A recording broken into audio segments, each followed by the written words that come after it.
ButtKicker. Feel what you've been missing.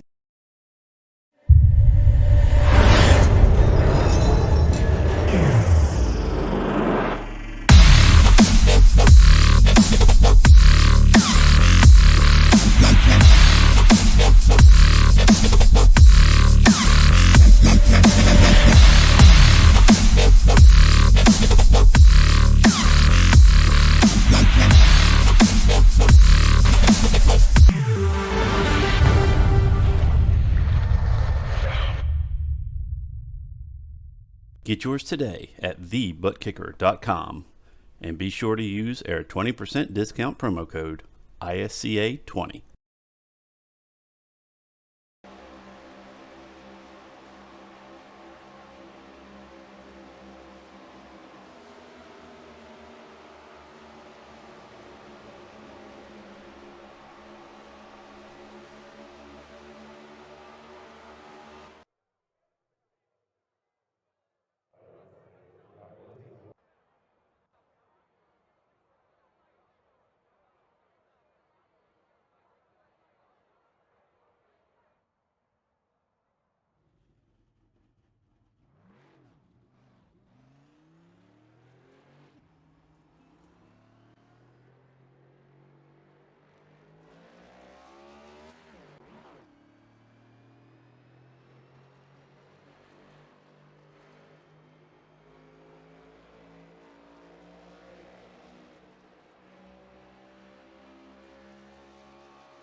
Live from virtual Fort Worth, Texas, we welcome race fans one and all to round number 4 of the iRacing Stock Car Association's ButtKicker Cup Series for round number 4 of this first season of 2022 for your running of the Trader Joe's 250. My name is Donald Rempel. I'll be joining with you guys from start to finish tonight with Rob Melnick down behind the cameras for tonight's presentation. 167 laps, definitely a little bit bigger than the normal 134 lap counter that these 1.5 mile tracks usually get, but you know what they say, everything is bigger in Texas. Stage cautions, as always, laps 35 and 70.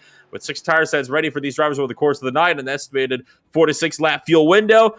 It will not become a problem until that one final stage after the conclusion of lap number 70. Qualifying is presently underway. 21 out of a stacked grid of 32 drivers have set times so far, and you see Jeffrey Souza having a bit of a slide for his number 14 Mustang. Not going to be able to put in any sort of respectable time as a result of that one. Greg Wyszynski just trying to work his way across the line to see what he can do for his number 5 G&G Chevrolet. So currently starting his first of 2 flying laps, and now the lap times around Texas here throughout the top 14, all lower than 29 seconds.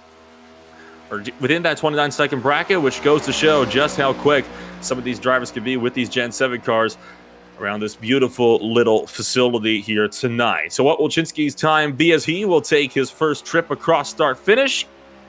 Good enough for 16th fastest. Make that 17th fastest, excuse me, for the time being. So has some room for improvement in the number 5 Chevrolet. We'll get into the point standings a little bit deeper in this race and how everything shakes up, but I can tell you right now, it is close with the top 3 separated by just 4 points each. So it is going to be a tight points battle coming in and throughout this race. And we'll obviously be able to talk about just how much the stage cautions will have to matter throughout the duration of that race. Wojcinski bumps his way up onto 14th on the grid, and that'll bring us down to the 77 of Greg Bartlett, who you can see bailing out of his second lap, coming down pit road, only good enough for 21st on the starting grid. Now, 24 drivers have set times. I'm assuming Jeff Barnes and Souza both kind of sandbagging their laps with 39 and 47 second times respectively, compared to a lot of the other guys running high 29s and low 30s. That still leaves about 8 drivers that have yet to set a qualifying time, but with qualifying complete,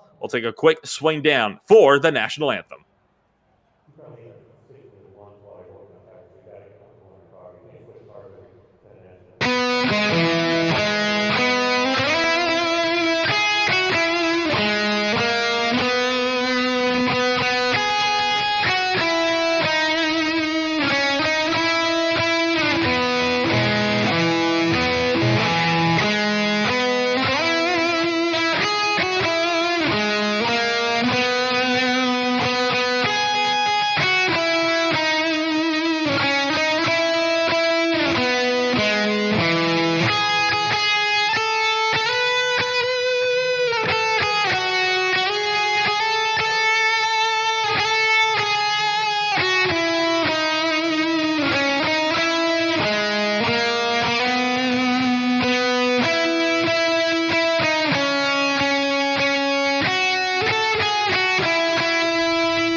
The night time is the right time.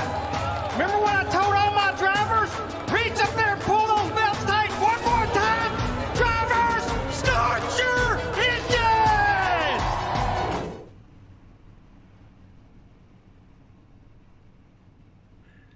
So starting on pole position here for tonight's race for the Trader Joe's 250 at the Texas Motor Speedway, Corey Cook puts his machine on pole with a 29.826, 4,000th of a second up from Heath Schneider. Points runner Justin Levine currently sitting 3rd place in the standings and tied with Hoffman for 2nd, 4 points behind. Points leader Chris Pfeffer is down in 3rd with Philly Bradojik down in 4th. Your points leader, Chris Pfeffer, for the time being, but only by 4 points, is in the 5th position on road number 3 with J.D. Baker down in 6th. How about Dan Shamoon in 7th place with Wayne Grossi down in 8th with Jason Baker in 9th, and Dave Long rounds out your top 10.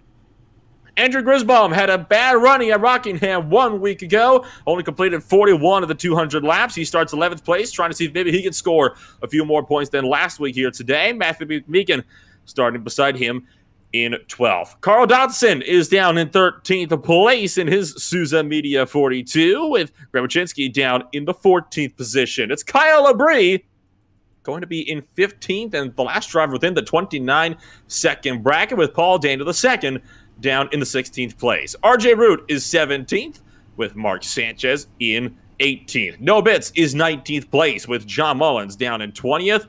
Greg Bartlett is now the first of the sandbaggers, almost 3 seconds back from Mullins with 21st place. Don Avery, another second back from him, down in 22nd. Jeff Barnes is 5 more seconds back in 23rd, and then just 2 more seconds back from him. I say that again. How about 8 seconds further back from Jeff Barnes is Jeffrey Souza, the last driver to set qualifying laps. Mark Patchett is the first driver that did not set laps. He'll line up beside Josh Schaffner in 25th and 26th. Kenny Powell and Al Kozlowski down to 27th and 28th. Chris Johnson is 19th with Paul Olson in 30th to round out row number 15. And rounding out the 32-car grid is going to be Derek Jacobs and Robert Pattingale down at the back. So at this point in time, just waiting on the pace car to start leading this field of 32 strong around the racetrack. Of course, one important thing that will be on everybody's mind today is how will these cars handle at a track like this. Now, turn 1 can always be a little bit more tricky to navigate than turns 3 and 4. It's definitely not as flat out. That is no longer the case. You really just have to lift a little bit, then it can power through. It could be a very interesting run for a lot of these drivers out there on the field. Now that you'll be able to stick really close to some of these guys, and you see the field starting to file off with the pace car already rolling. Some of these guys behind them are going to have to really play catch-up here if they want to try to get themselves a solid positioning here for the grid.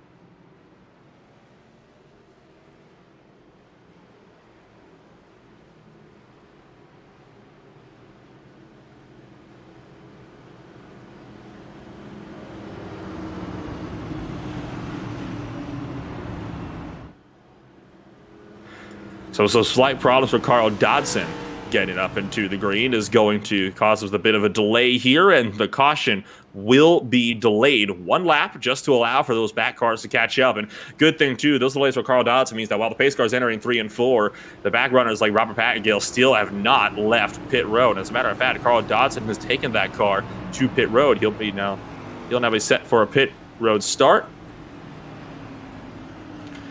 And I'm hearing from Dodson technical difficulties with the number 42. His whole rig shut off on him. So that is why he stalled on the grid. And that is why we're going to have 1 extra lap just to take this field of 32 around to get them lined up. And right about now, the pace car will be pulling off. The furthest back driver still entering turn number 3, trying to get up to speed to get up to the rest of the field. That is why, I think it was a wise call to delay this start, make sure that everybody can be lined up properly with the field, because there's no reason why you should have to start 20 seconds back through something that isn't of your own doing. So now lights out the pace car. We'll get set to go green flag racing, this time by. All of that said and done, I want to quickly update you viewers on how our points standings are looking coming into tonight's race. Just 4 points separate first from third, with Hoffman and Levine tied for that second place, just 4 points behind points leader Chris Pfeffer, and no bits. He's the next closest from there, about another 7 points off of Levine and Hoffman. Now, Clayton Hoffman not present here tonight, but for those other drivers like Bitts, Levine, and Pfeffer, there's going to be a heads-up battle so if they want to try to get themselves within a solid points running here tonight. Don't discount the likes of Chris Johnson and Kenny Powell as well, 35 and 36 points back. They both have a serious chance of being able to have a run as well. But for now, it is time to start to look forward to this 250-mile and 167-lap race. And Corey Cook will have to wait for that iRacing starter to bring the green flag down and get this race underway. So coming around 3 and 4 for the final time before we go racing here tonight. I want to thank all of our viewers, whether they be on YouTube, Twitch, or Facebook, for joining us on a Thursday night. Out of turn number 4 and down onto the front straightaway through the first dogleg. The iRacing starter gets this race underway from Texas.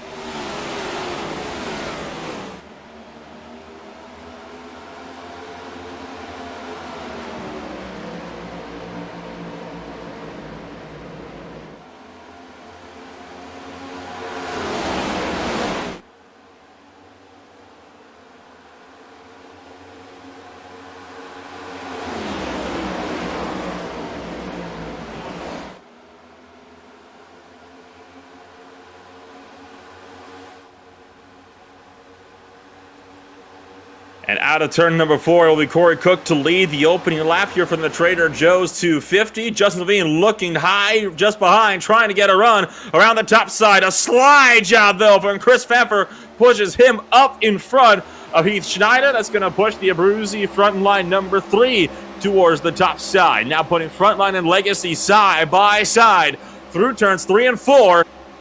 And all of this is what Corey Cook wants to see. He wants to see his opponent starting to burn their rubber up behind them, while the Heat gets set to potentially lead away with the lead of this race. Clean for the first couple of laps. You saw a moment of 3 wide just at the end of that opening lap. And we're going to see it again with Jason Baker looking for the inside. Philippe Radojcic trapped in the middle with Heath Schneider charging around the outside line to try to hang on to spots. And Schneider will hang on to 4th place as a result of that outside move. Just up the road, Levine continues to duke it out with one Chris Pfeffer for that 2nd place. In this top pack, you got first on back all the way to about 17th place. That's where things really start to separate a little bit further down the running order. But for now, Corey Cook will head the way from this field, and quite comfortably at that, with everybody still side by side and battling hard behind him.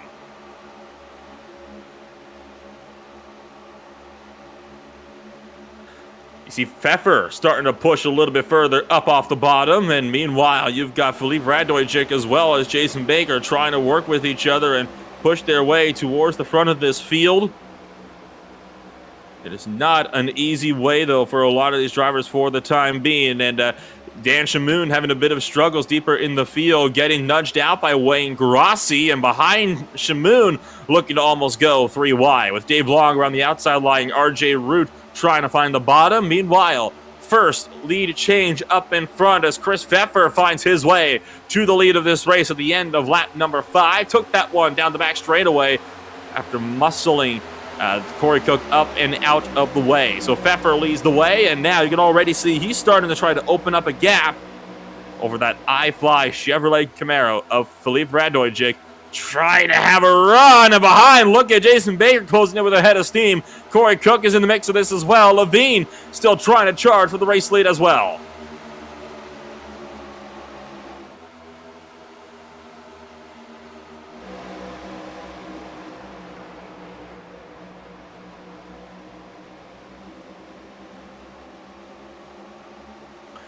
And now you can see Jason Baker starting to utilize that outside run, getting the momentum that the outside line can carry out through turn number 2. And already clear by about 2 car lengths through 3 and 4. Gotta be careful, though, for Heath Schneider, who's going to take the failure of the 51 and come down the inside as an advantage, and he'll slot his way now into the top 5 of this race. And all of this while the top 4 continue to break away up in front as a result of all of the side draft and the side-by-side race going on back here. RJ Root thinking about 3 wide up the middle. Going to try to go for it. Gets a bit of a tap from Noah Bitts. JD Baker in the mix of this as well. But Baker's going to manage to pull ahead of Wayne Grossi and tuck in line. So RJ Root left with nowhere to go. Has to rely on Bitts to work with him on the top side. Dan Shamoon still fighting for a top 10 spot as well in his DSP Ford Mustang on the bottom side.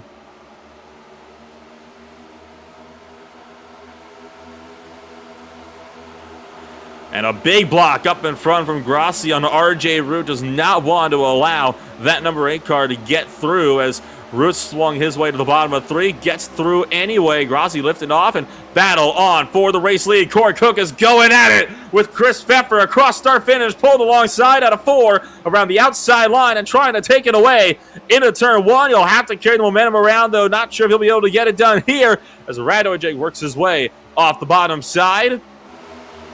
And already coming to the conclusion of lap number 9. So already getting deeper and deeper into this race. And so far, nobody willing to give an inch out there. Look out for Jason Baker in that 51 car on the inside line. And it is just a hornet's nest of race cars at the moment throughout your entire top 17. Look out for Schneider bouncing off the apron. That will put him under fire from JD Baker. Going to take him 3 wide around the inside line. Levine around the top side following RJ Root. So Schneider's going to lose 2, potentially 3 as Bitts now works his way up the inside. So already over a third of the way complete here in stage number 1 from the good old Trader's Joe 250. Still got a lot of guys that have been able to get some serious points tonight. Still looking to push their way into contention. Justin Levine still working the bottom with JD Baker looking to give him a bit of a helping hand in that Cheetos Chevrolet on the inside. And nobody at the moment really wanting to work with RJ Root too much around that top side in his Edge setup shop. Number 8 Ford Mustang. Bitts also going to the inside. So RJ Root's going to lose about 3 spots that lap. And then there is Levine looking up the inside of Jason Baker going for 3rd. and clears out of turn number 2. Baker's going to look to try to get it back, though. Levine defends into turn number 3, bumping with the Mustang over into the 3rd corner. And trouble behind. Corey Cook getting loose, and it's a whole checkup deep in the field. Greg Wyszynski gets in there as well, so it looks as though Corey Cook got into it with Wayne Grossi and J.D. Baker. That stacked up the entire first grouping. They did save it, though, so no caution. And we're going to keep it green. Jeffrey Souza going down a lap from the top side. You can see him in that very blue number 14 Souza Media Machine on the outside line, just letting lead lap traffic through. They're still racing aggressively up in front. You see Jason Baker just at the edge of the shot, trying to go with it with RJ Root and Wayne Grossi. And how about further up front with Justin Levine trying to go for the race lead. Radojic side by side with Bitts further behind, but the 33 is on a charge. As Radojic clears from Bitts, able to fend off the attack from the number 87. And look at Levine getting into Chris Pfeffer, muscling Chris Pfeffer up and out of the way, trying to go for the bump and run. Felipe Radojic is going to take full advantage of that and power through around the outside line, trying to go for the lead into turn 1 as we're halfway through stage number 1. No dice, though, for the iFly Camaro. One driver that did almost go flying was the Legacy Esports driver of Chris Pfeffer. My goodness, the lucky man that Levine did not continue to force the issue. We're used to seeing aggressive racing like this, just not so early on in the race. I mean, it's a 250-mile race. We're on lap 17 out of 167. That's not going to stop Levine, though, from making a run for the lead. He knows how valuable these stage points are. He is trying to get the points lead away from Chris Pfeffer. He just needs 4 points over him at the end of the night to do it. And the first spot in whittling that gap down by besting him in the opening stage. Levine has the nose out in front, but Pfeffer able to pull around the outside line, and the 84 car still going to hold the race lead at the line, but not for long, as Levine will have the inside for 1, and now he's clear.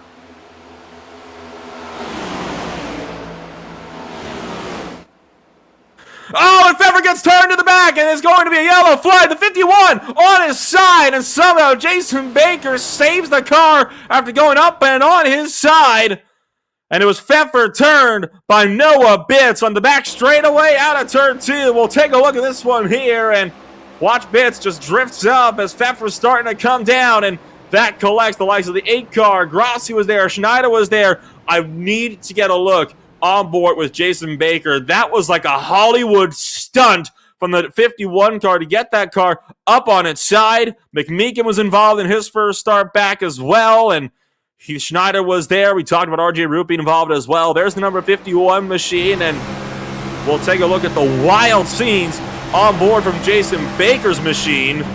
He got run over by Schneider. Look at this. Up on 2 wheels, brings it down, and somehow wrestles the car back underneath him. That's the sort of thing you see in one of those Hollywood films where the producers clearly have no idea what a crash looks like. And I've never seen something like that before. I doubt I'll ever see something like that again.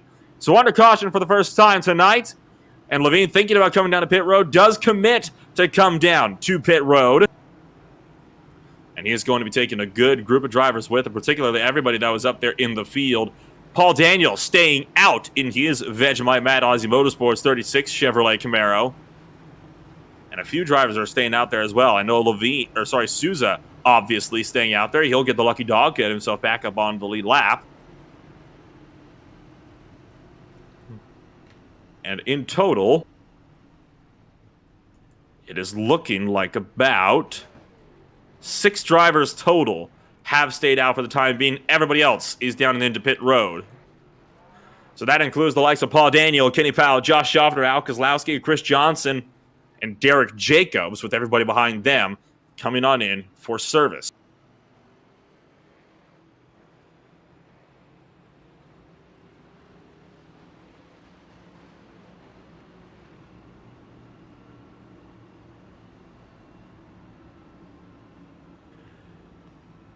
So with all of this said and done, and with one of the Bakers being involved in a big way in that incident, I actually want to see if we can't potentially see if we can't get in touch with one of the Bakers here. We'll go for the one that ended up on 2 wheels in that wreck. Jason, I have to say, you need to get yourself a new job as a Hollywood stuntman, because I've never seen something like that before. That's got to be one of the best saves I've ever seen in my life. How did you pull that off? I have no idea. I've seen everything sideways, and I was getting ready for the flip, and it just didn't happen. I'm not down on any power. It gave me like 13 seconds of damage to repair, so I'm just happy that I've still got a chance in this thing, because that was looking bad. I mean, that thing was going over. There's no denying that. The car was as good as rolled. What goes through your head when something like that happens? Like, were you always trying to save it in there, or were you just kind of already kind of accepting fate that just came to you? It was kind of, I was ready for the roll, and it didn't happen. iRacing gods are with me today, I guess. It would seem like it for you today. Stage 1, though, been aggressive so far for a lot of guys up in front. Looks like that'll continue to be the case as we're getting into the closing stages. Do you plan on being anywhere in particular, or just trying to avoid the mess that comes with it? I mean, I want to stay towards the front, because I figure that's where the cleanest driving is going to be. And I mean, it's a lot of take right now, and there's no give. So you got to get it when you can get it. Well, I can't agree with that one more there. So, Jason, a pleasure to be able to talk to you. But real quick before I let you go, anybody you'd like to shout out for that number 51? Hey, my brother, he's up there in the one car, JD Baker. It's my teammate, best friend. That's it. I thank you, Jace, for taking the time to join us up there. Good luck to both yourself and JD Baker in the rest of Stage 1. All right, man. Thank you. Well, that was a word from Jason Baker, and you heard it there first. He saw everything sideways, and then when it came down, I mean, he just went with it. I mean, that's pretty much all you can do at that point in time. I mean, you see the car go up on its side, and you basically resign yourself to thinking, well, that's it. My race is over. But, hey, I'm sure he will take that just fine for himself. So a lot of drivers did come down to pit under that latest caution period that has stayed out previously, except for Paul Daniel, who is now going to be kicking this race off in his Mad Aussie Motorsports Vegemite Chevrolet. So this is going to be a hectic restart here. We're going green with just 8 laps to go in stage number 1, which of course means that if we get just 3 racing laps in and then another caution comes out, that will end the stage prematurely. 28 cars still on the lead lap. Likes of cars that are laps down are McMeekin, Long, Pfeffer, your points leader, it's worth noting, and Wayne Grossi, all of them in pit road fixing damage. So huge championship implications as a result of that wreck, with Chris Pfeffer essentially being out of the race and a guaranteed at this point to lose the points lead coming out of tonight.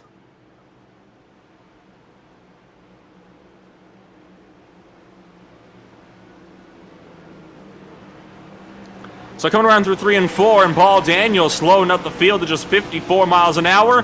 And then launching early, we go back. Green flag racing here from Texas with 8 laps to go in stage number 1. And folks, at this point, expect anything to happen. Levine to the inside of Paul Daniel, wasting no time in the number 33 frontline machine. He is going to be tracing out to the outside line, and that will be lead done for Justin Levine, trying to chase after a stage 1 victory to try and see if he can potentially work his way further up in the points lead at the end of tonight. But he has got Corey Cook to contend with, and Cook was the driver that was giving him so much grief for the lead in the early portion of stage 1, and Cook, for the most part, found himself on defense. We'll have to see how Cook's offensive game is this time around as they exit turn number 2, and it's a tight pack we talked about a moment ago. Look at just how tightly knit together a lot of these cars are. LeBray diving to the inside to defend against Andrew Grisbaum just behind for third. Talked about that Purina Ford Mustang trying to get himself a better run today after he found himself 156 laps down at the Rockingham Speedway just 1 week ago. Collected in an early caution. And now trying to see if he can get himself further up in this field. The Grisbaum going to go to third around Kyle Labrie out of turn number 2. Coming to 5 to go in stage number 1, which will make it official that if a caution comes out, we will end that race under the yellow flag. Or at least that stage, I should say. There's still a lot of race to go, and I know for a fact there would be riots if 150 laps ended up under yellow in a row. Levine continues to keep Corey Cook at bay. Noah Bitts, though, trying to go with him now, as he quickly put Grisbaum back down to 4th place. So Bitts, despite being damaged on the charge, down in 3rd. You see the back end all crumpled in on his frontline machine, and he is still charging up, trying to put Corey Cook and Levine down spots to get himself up into the points lead. Now to the inside of Corey Cook in turns 1 and 2. Bitts is through, now trying to go after his teammate, Justin Levine, for the stage win.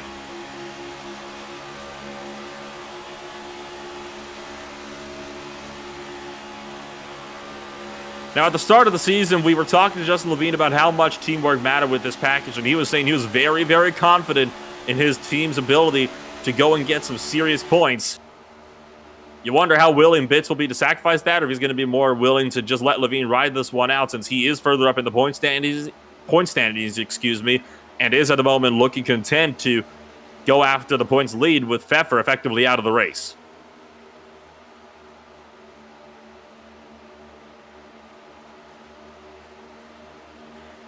Out of turn 4, this time by pit road is closed with 2 laps to go in stage number 1. Top 4 breakaway out in front, everybody else just about single file behind.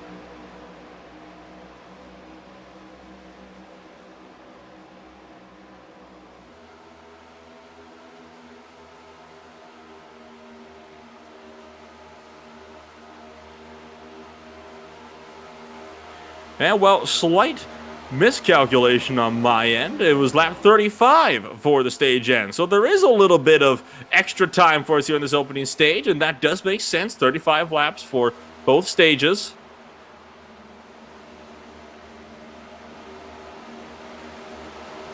So Justin Levine still running the race lead out in front with Noah Bitts in 2nd. Corey Cook is 3rd. Grisbaum 4th. And all still looking to charge. How about further back? John Mullins having to defend against Jason Baker, who is still trying to work his way further out through this field. Paul Daniel is down behind them for one of the final spots in the top 10. I believe, though, he's just bumped outside of the top 10. And Dan Shamoon going to go through and pick up another spot from Paul Daniel, who is the only driver out there on old tires still.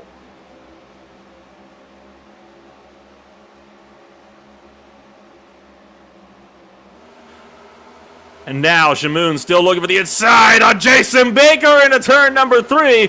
Got pinched in, but the 55 is going for it. Trying to pick up another one on John Mullins for the time being, but Baker going to move outside line and just keep Dan Shamoon at bay on the low side. With 4 laps to go in stage 1. How about 3 wide with John Mullins way up top and Shamoon taking 2 away on the bottom. Trying to make it 3 as he's got to run on the other Racing Baker's driver of J.D. Baker in the Cheetos Chevrolet just up in front of him.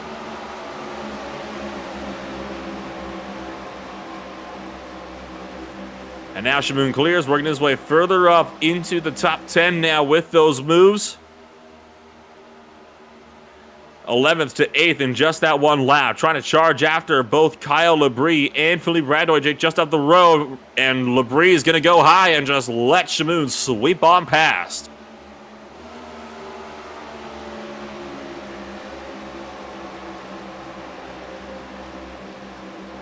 And now, pit road is officially closed with officially 2 laps to go in stage number 1. And you can see Shamoon working up the inside now of the I-Fly Chevrolet. Radojic being bumped down another spot. That puts Shamoon up to 6th. I don't think he's going to be able to catch Wachinski, though, and go for 5th. So let's focus back up now on the race leaders, who are still looking a bit tight and I'd imagine ready to battle at the moment with 1 lap to go in stage 1. And you see for 3rd, how about Andrew Grisbaum looking up the inside on Corey Cook through 1 and 2 and makes a very easy pass to the Purina 4 Mustang with the RCR Graphics Chevrolet of Corey Cook falling back down to 4th. But it's a frontline duo heading the way. And Justin Levine will come around through turn number 4 and win the opening stage here at the Texas Motor Speedway for the Trader Joe 250.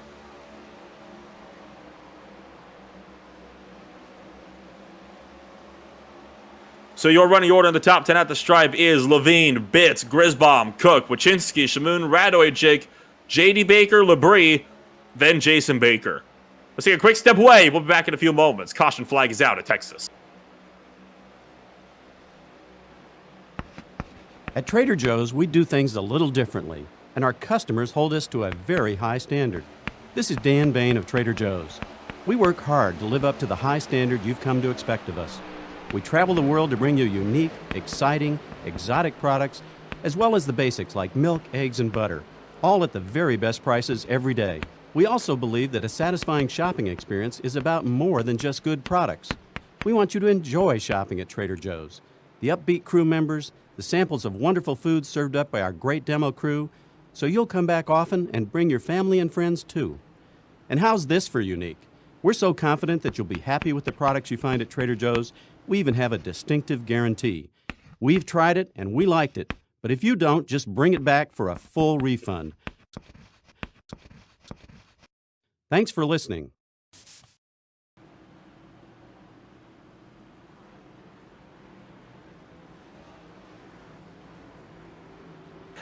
Pit stops underway under the stage 1 caution. Levine bringing them down. The only drivers staying out so far are drivers that, are laps down for the time being. So Levine leads them in. We'll see if he'll also lead them out.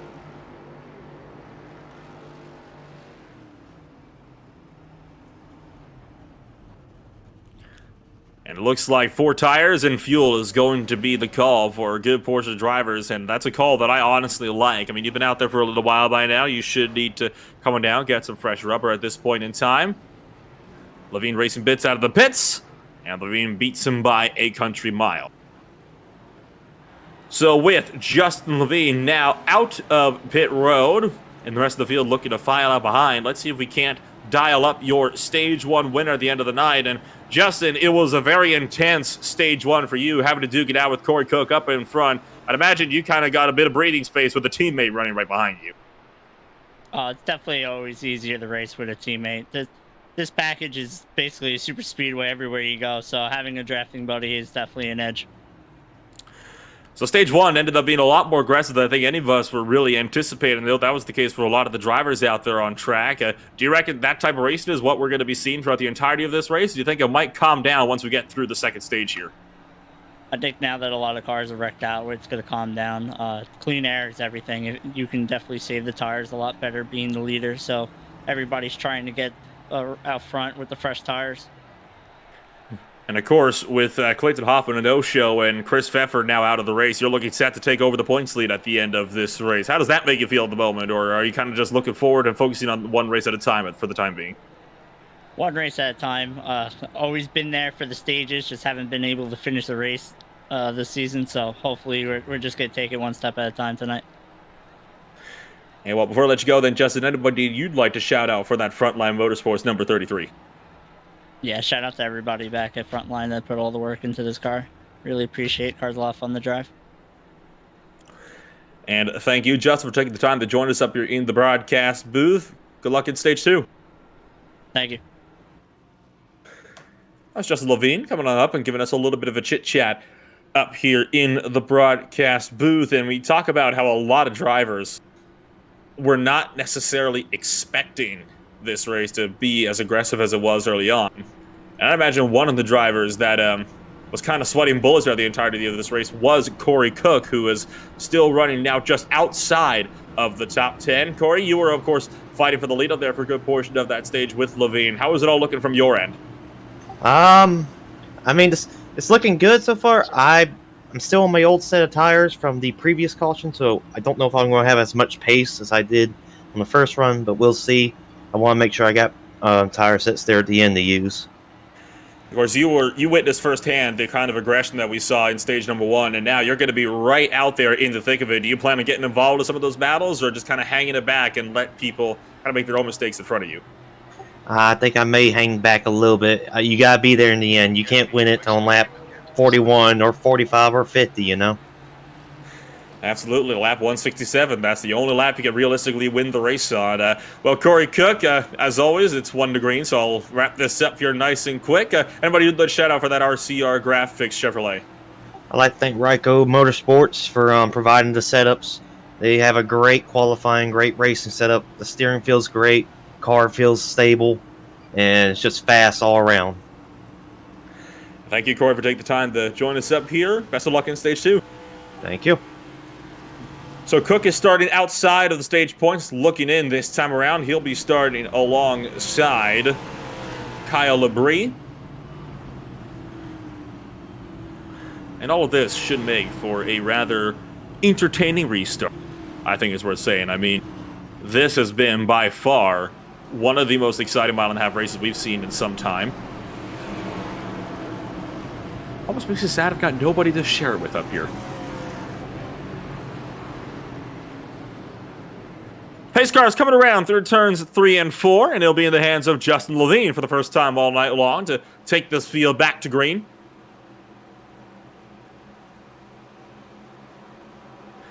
Stage 2 will be 30 green flag laps in length if it goes all the way through. We're green again from Texas.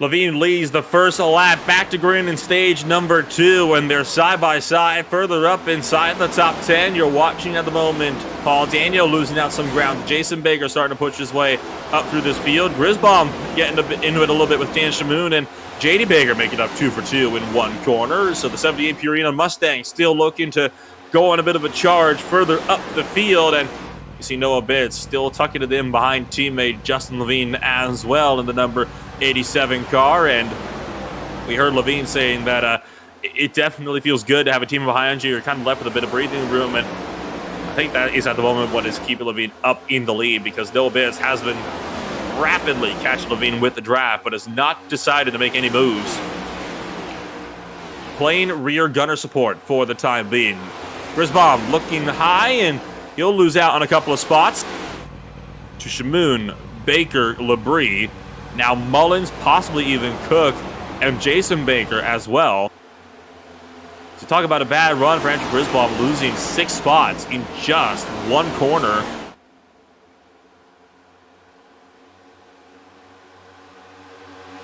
And now side by side with Paul Daniel and his Mad Aussie Motorsports Chevy on the bottom side.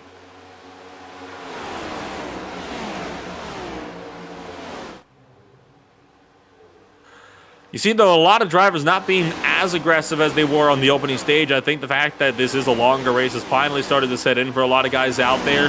That being said, you still have drivers like Shamoon looking to make moves early on, and Shamoon currently making a run around the outside of Philippe Radojic down the back straightaway.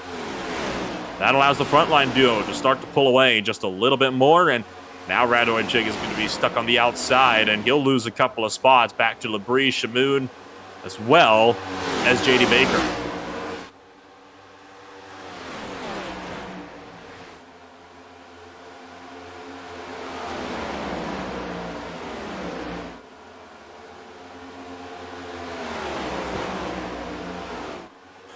John Mullins has pulled his 64 Chevrolet down onto pit road, and I think he was down there more to just do service because he got into it a bit with Paul Daniel entering turn number 3. About a lap ago. There was no caution for that little incident. He is down on pit road, though, getting a fresh set of Goodyears, as well as stocking up on fuel a little bit, I'd imagine. Let's look a bit further down in this field. How about Al Kozlowski? He's running the 11th place for the time being, and Andrew Grisbaum is right with him. And that number 78 car, surprisingly, slipped back quite a bit since the restart, and now being passed up by Al Kozlowski in his G&G machine.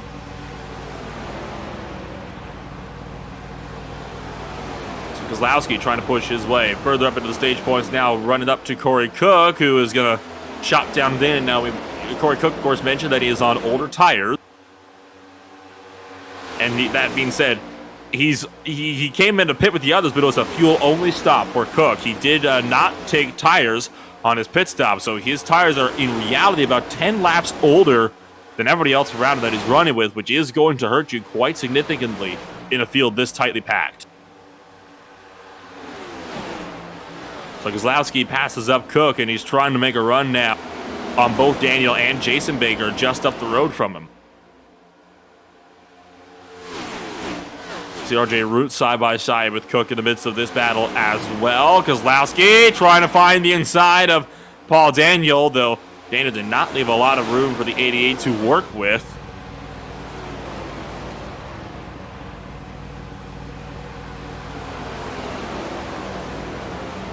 And these midfield battles are the ones that are going to be present throughout the entirety of this 250-mile and 167-lap race. Cook all sorts of out of shape on the bottom side.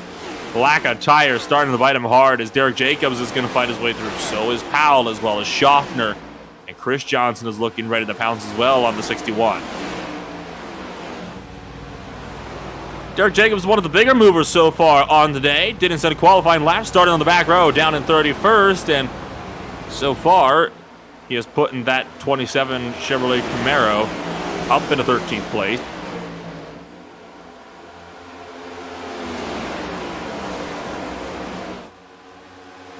Jason Baker, you see, falling back as well. Try to pinch in Paul Daniel. Didn't go so well for himself. And near contact again with RJ Root in the number 8 Edge setup shop Ford Mustang. And that was almost caution number 3 on the night.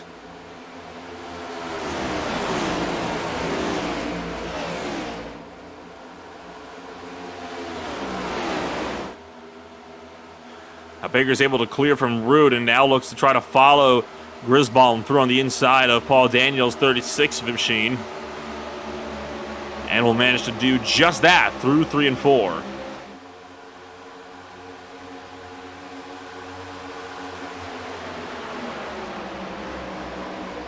The top grouping all starting to split apart as well. It's a top 3 breakaway. 4th, 5th, and 6th are kind of running by themselves. So this is the first really big pack we have in this field as Grisbaum to the inside of Heath Schneider into turn 3. You see the 3 car going to drop down 2 spots as Jason Baker eagerly picks his way through. Using that draft of Andrew Grisbaum as a bit of a pick to help him make his way up. Now they have both caught out Kozlowski, who leads this train. And this is where it all starts to get a little bit tight as Kozlowski starts to go defensive. Grisbaum looking to get right on the right rear quarter. Really leaning on the inside, on the quarter panel of the 88. And now going to push a bit too wide, though, as a result of trying to pinch him in. So Baker's going to follow through to pick up 2nd in this line. And that means 8th overall.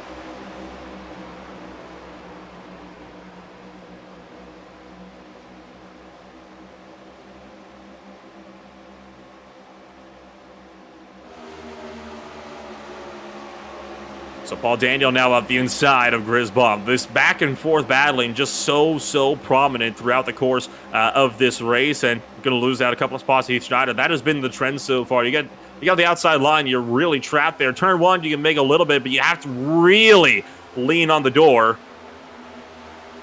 So RJ Root goes through, and now contact, and Andrew Grisbaum goes around, and caution flies as he tags the outside wall. Getting a bit too aggressive in the Purina Mustang on the outside line, and that sends Grisbaum into a spin. Now, I think Jacobs pushed up a little bit. Grisbaum definitely was trying to pinch him in. We'll take a look at the replay here down to the turn number 1. And a little bit of both. Right there sends the 78 around, and Mina locks the brakes up and doesn't stop you, though, from going into that outside wall that just looms in on you. No other drivers involved, though. Grisbaum was the only driver collected.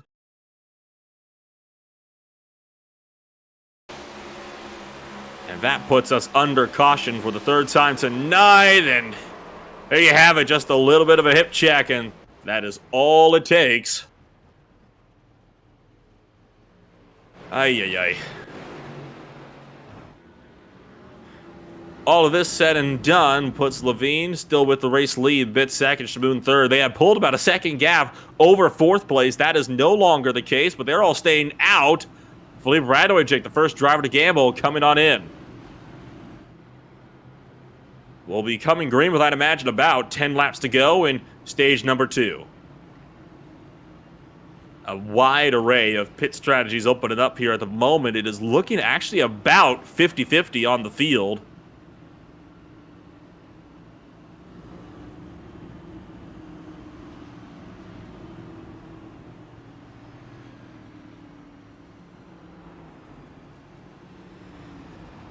But a solid run for a lot of the guys tonight. I mean, this has been one of the most exciting mile-and-a-half races that we have seen in a very long time, and it definitely helps out, the fact that we have this draft package and everybody's able to stick together. So, the top 16 all staying out, and we'll have to wait and see how that strategy will play out for a lot of these drivers in the field. So, let's take a quick step away. We'll be back in just a moment.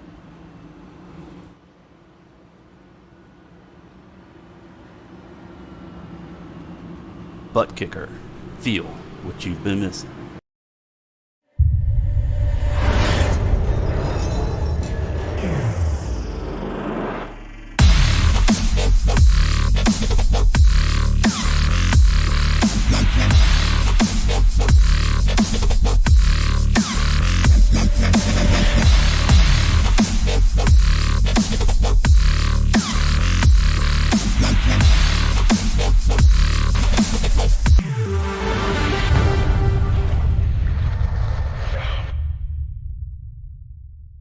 Get yours today at TheButtKicker.com and be sure to use our 20% discount promo code ISCA20.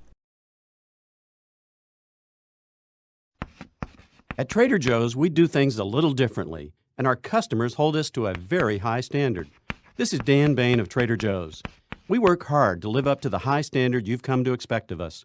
We travel the world to bring you unique, exciting, exotic products, as well as the basics like milk, eggs, and butter, all at the very best prices every day. We also believe that a satisfying shopping experience is about more than just good products.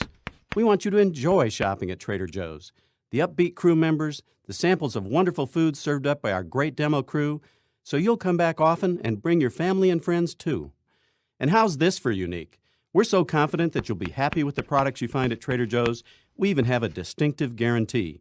We've tried it and we liked it. But if you don't, just bring it back for a full refund. Thanks for listening.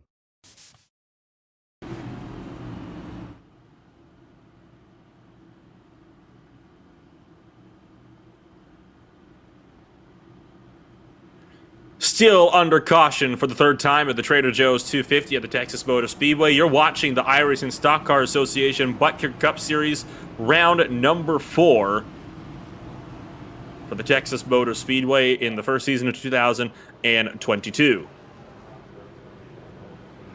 Levine won your opening stage, and he is looking to be set to win a second stage with teammate Noah Bids having provided rear gunner support so far through the entirety of this second stage.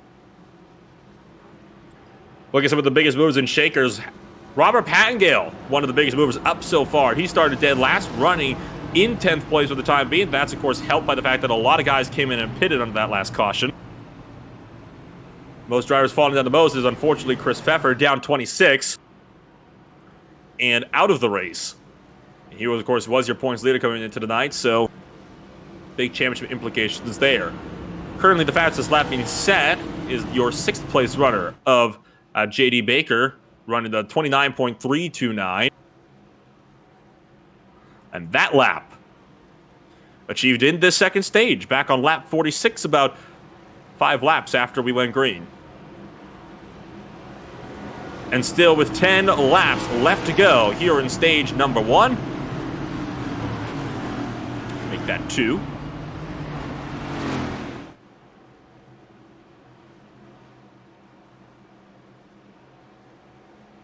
And even from there, it's still about another 90 laps before you go all the way to the end in stage 3. Pace car down and in. And Justin Levine will be the driver to lead them off as they enter the restart zone. Green flag waves are back underway for 10 more laps in stage 2.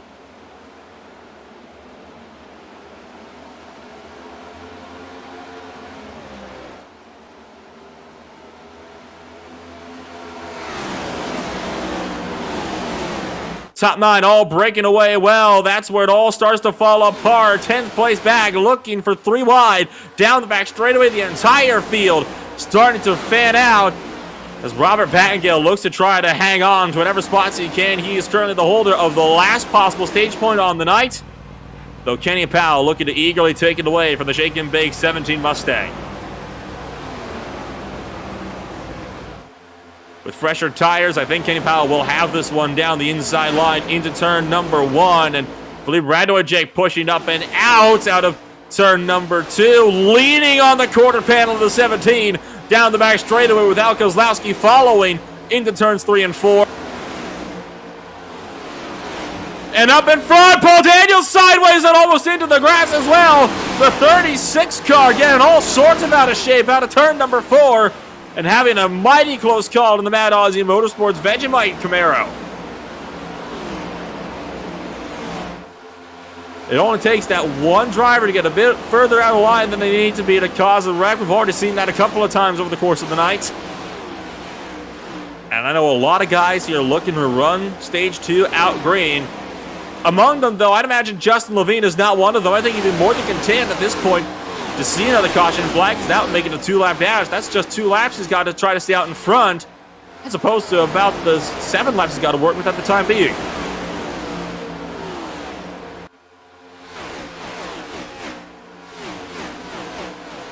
Al Kozlowski going side by side with Kenny Powell. Meanwhile, they're 3 wide just behind them into turn number 3 with Schaffner on the bottom. Paul Daniel in the middle. He'll bail from the middle lane, and Heath Schneider stuck on the top side as well. Just behind them, Greg Wyszynski looks to maybe make his way up. He still has time to punch his way up into the stage points. In a bit of a no man's land for the time being with the number 5, so he'll try to work his way further up into this race. You can already see the stage points drivers just up the road from him. 5 laps to go in stage 2 from the Trader Joe's 250. And Levine trying to go back-to-back.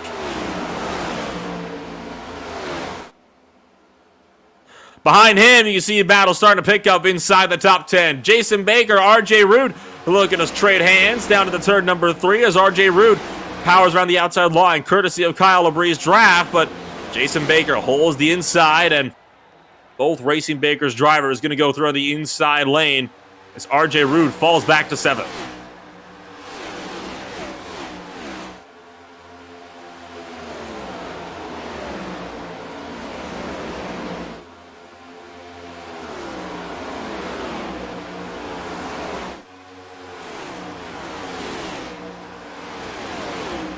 And at this point in time, if you're one of these guys further down, you have to start to be thinking, what do you need to do to get yourself a couple of more stage points before these next 3 laps come to a close. Al Kozlowski just thinking of moving forward. Kenny Powell's thinking the same. They're going to take Radojcic 3 wide into turn 1. Both G drivers looking to split the iFly Chevrolet. And nothing Radojcic can do about that one as Kozlowski goes through around the outside line. Powell's clear on the bottom, and Schneider through on the inside as well, but Kozlowski is still not clear. Wyszynski goes through on the inside, and now Radojcic manages to get down to the bottom. Kozlowski made a bold call, taking it 3 wider on the outside line, and I don't think it really paid off for that very chrome 88. Pit road has closed with 2 laps to go in stage number 2. Look out for Greg Wyszynski. He's still looking to get another spot up on Heath Schneider before stage's end. Up in front, white flag flies on stage number 2.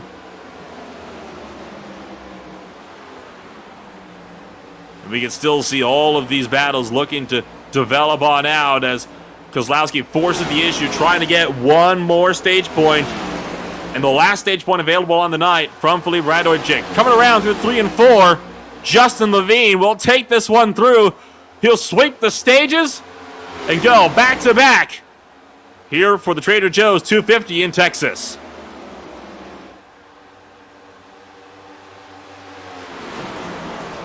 And as the caution flies, your top 10 of the line is Levine, Bitts, Shamoon, Jason Baker, Kyle Labrie, JD Baker, Root, Schneider, Wachinski, with Radojcic rounded out the field.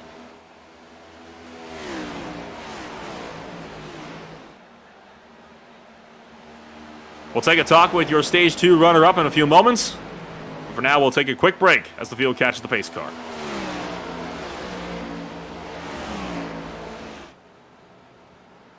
ButtKicker. Feel what you've been missing.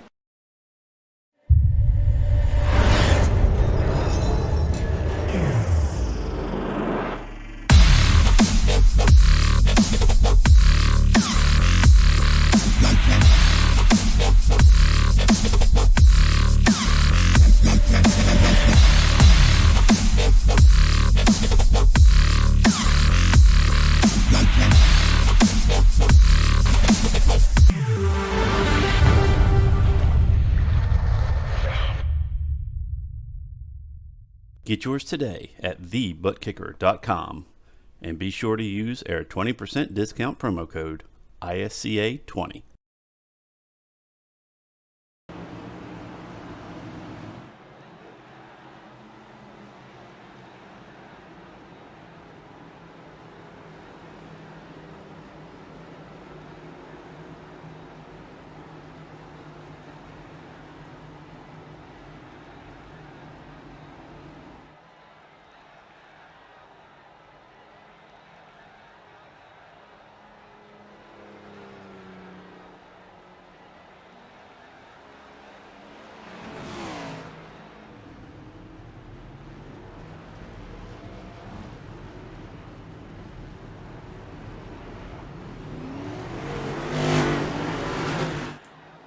And pit stops coming to a close. Levine once again beating the field out of pit road, which will put him top of the front runners when it comes around to 1 degree.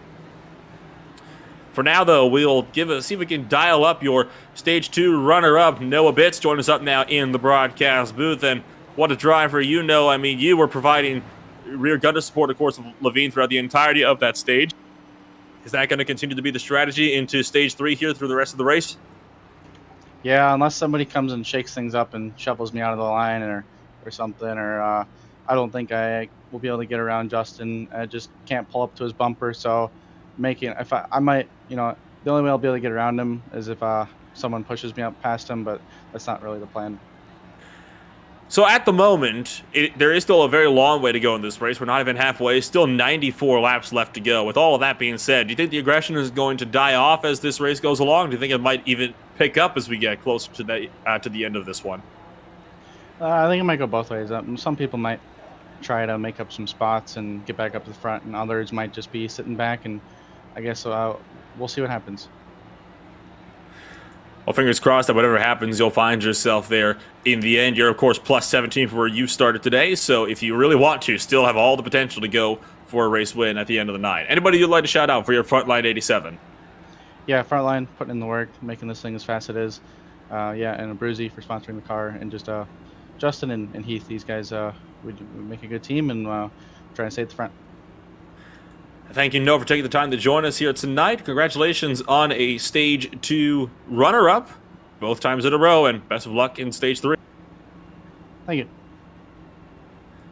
I was runner-up in Stage 2 and Stage 1. Noah Bitts still providing that support for Justin Levine up in front, who is looking to potentially go and sweep the race, just like Hoffman did 1 week ago in Rockingham. Still want to talk to some of the other drivers that have been a bit further down in this field, not even up in the podium so far all race long. One name that kind of strikes out to me at the moment is actually RJ Root, who has been kind of up and down so far, but more often than not on the up and up. RJ Root, 17th place. You're running 8th at the time being and got yourself some stage points here. So how's it feeling so far for you out on track? Well, we didn't have a front end at one point in this race, so the fact that we're still sitting up here in 8th is feeling pretty good. And overall, do you have any strategies you're going to be looking to play out throughout the course of the race, or just kind of see what comes from there? We got an extra tire set than most of the field, so we're gonna try to use that to our advantage. There you go. That extra tire set can always mean a world of difference, especially if a late race caution comes out. Well, you are 1 to green, so I'll wrap this up here. Before we let you go, though, anybody you'd like to shout out for that number 8 Mustang? I'd like to shout out Edge Setup Shop and Zendel Collins for crew chiefing for me tonight. Thank you, RJ, for taking the time out of your night to join us up here. Good luck in Stage 3. Thank you. So overall, a lot of drivers still feeling pretty optimistic about how this race could play out. We've only had 3 cautions so far, 1 of them for stages, 2 for wrecks. Make that 4 cautions, 2 for stages, 2 for wrecks. So we're pretty evenly split. Only 6 lead changes on the night, which doesn't sound like anything special for the time being, but I mean, you look at all the battle that's been going on in the midfield, and it has just been an absolutely phenomenal race thus far. So as we come around through turn number 3,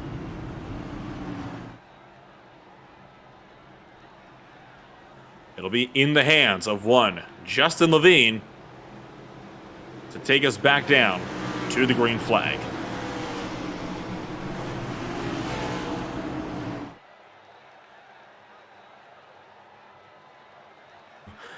Levine with an earlier launch, and how about this? Jason Baker doesn't go. That stacks up the outside line and puts them in a terrible position down for turn number 1 as Jason Baker starts to fall back massively. The top 3 have gotten away beautifully because of that. Oh, look out! Labrie sideways, and that's going to take out a good portion of the field. Both Racing Baker's drivers involved, and the caution will fly. Drivers still piling in. Paget's in it. There's a second wreck further up the field involving Pattingale, Radojcic, Grisbaum, and more. What on earth just happened there on the restart for stage 3? I wonder if Labrie just got a bit loose on the apron, and that was exactly the case. Just, I think, glanced off that white line, and it was on from there. And a lot of drivers just storming in after the fact.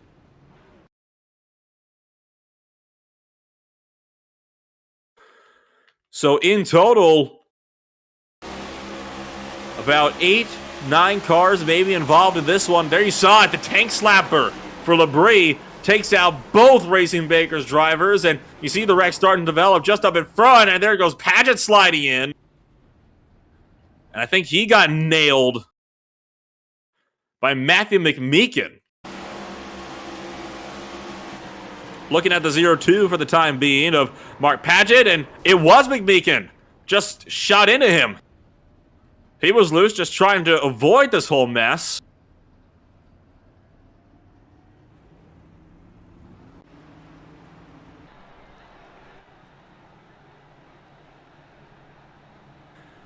So under caution now for the 5th time tonight, and I don't think that was quite how people wanted to get stage 3 kicked off.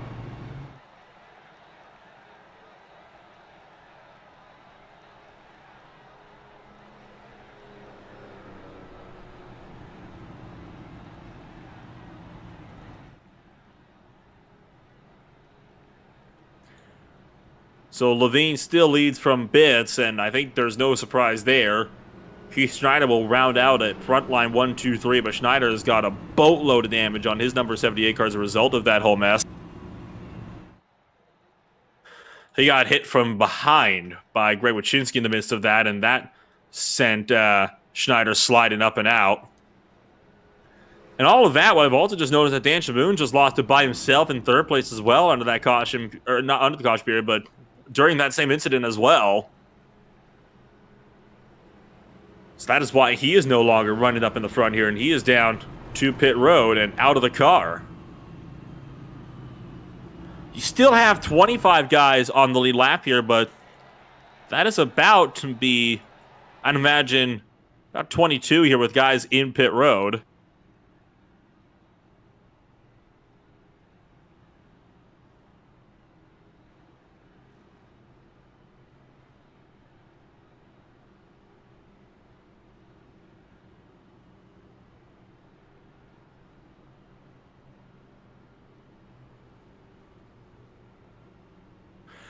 And I believe still 2 to green this time by here.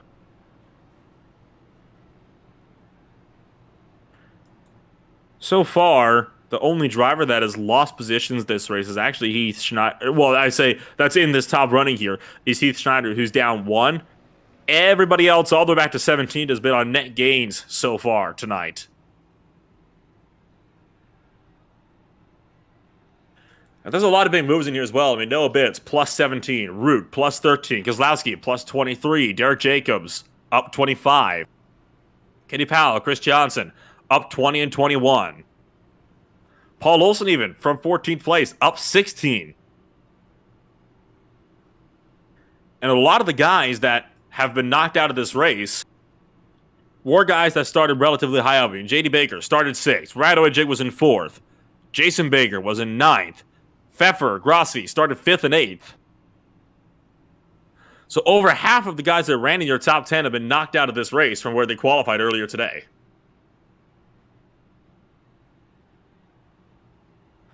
And there is, so far, only 20 cars out of the 32 that started this race left on track. And I believe all of them are also on the lead lap.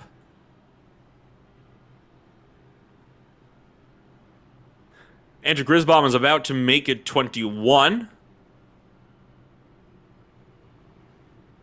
And McMeekin, despite being 9 laps down, will make it 22 cars total on track with two cars being laps down.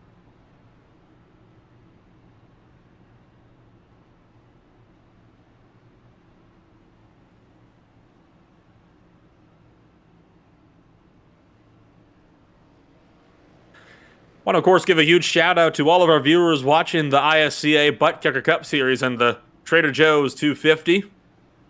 Whether you happen to be one of the big group we got on YouTube or on Twitch, or even the few that we got lingering around Facebook Live. And if you've liked the show so far tonight, and it has been a great race, it's worth saying so far, then be sure to like, follow, subscribe, and tune in next week for more ButtKicker racing action. Or as well as that, join in for the Saturday night Tucson Sound Art Cup Series. Same track, same cars, slightly shuffled grid. But definitely still a solid series nonetheless.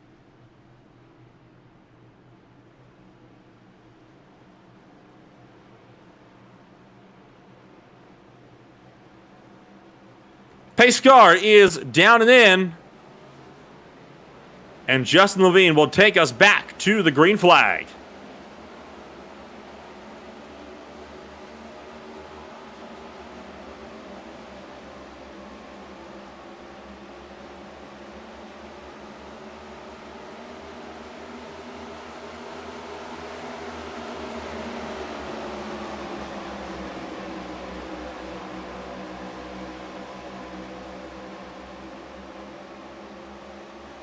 A much more civilized restart all around the field so far. Top 7 make that 6 all single filed out with 7th on back still looking to battle. Al Kozlowski out the inside of RJ Root, trying to score 4th. So make it front line 1, 2, 3, and then a G&G driver down in 4th. But the problem is, without any teammates near him, it's going to be a tough run for Al Kozlowski to try to work his way further up in the front running here.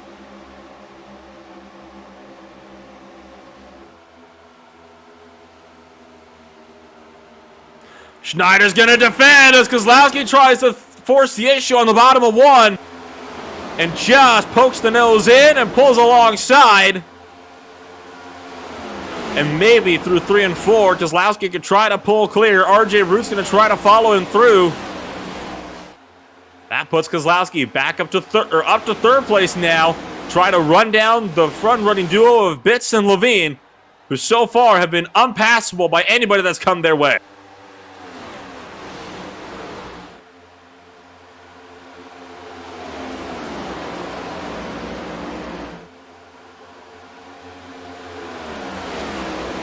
The thing is, Kozlowski, I would imagine, needs to have a guy like RJ Root to work with him here to help him work his way and pick his way back up to the top 2 But look at the run that the 88 gets all the way through 3 and 4. And this time, right on the back bumper of Noah Bitts. Thinking about the inside. Bitts going to go for the lead, though. The inside of Justin Levine. And that covers off Kozlowski's run.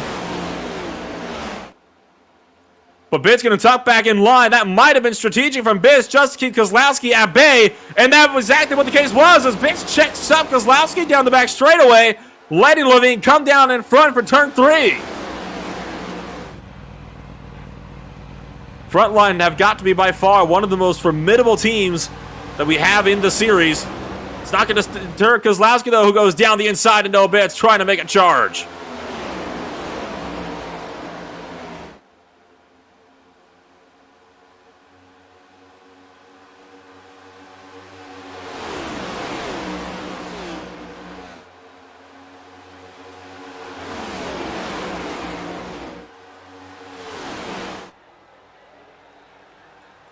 So with this all starting to kick off, let's take a quick look top to bottom. We'll do this quickly here for your ButtKicker midway race break. Levine currently leads from Noah Bitts.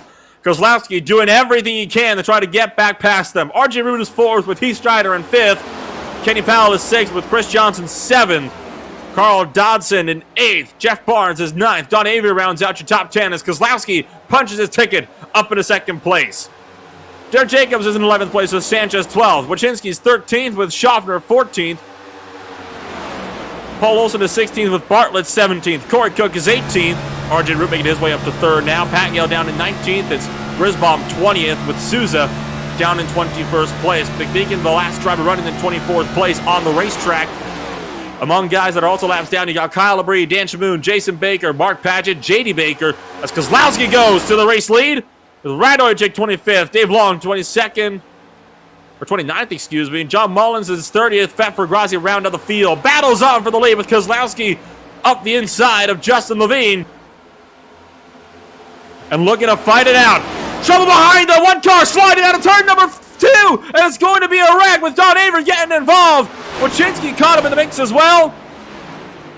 Paul Daniel, I think, just got a piece of that. Josh Schaffner had a huge save as well, just dicing his way through the wreck. But all of that puts Al Kozlowski up in front.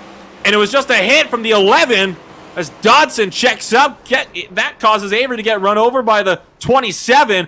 There's the Aussie getting involved, and everybody else scrambling through as Wachinski had nowhere to go.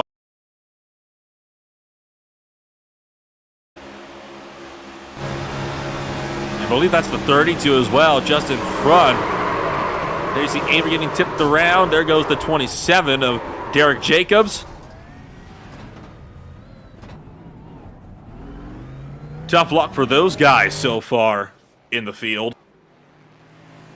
We are now over halfway through this race, and Al Kozlowski now finds himself up in the race lead with Levine 2nd, Bitts 3rd.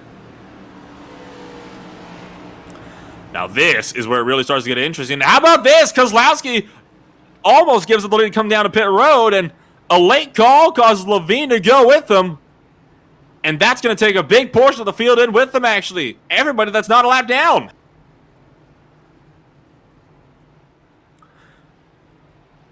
So a very late call from Kozlowski, and you saw Levine make a last-second decision to come down with him. And Levine missing the pit box, that's not going to help his case either. As Kozlowski is the first one out of his pit stall, and we'll see if he can beat them off pit road. Don't think it will. I think Bitts has him here, pulling alongside, and Noah Bitts has done just that, gapping out Kozlowski in pit road, and he'll lead the race off. Bitts was just a little bit more aggressive on entry to his pit stall, and that is what got him the race lead. That's great news for Bitts, because that puts his teammate Justin Levine right behind him.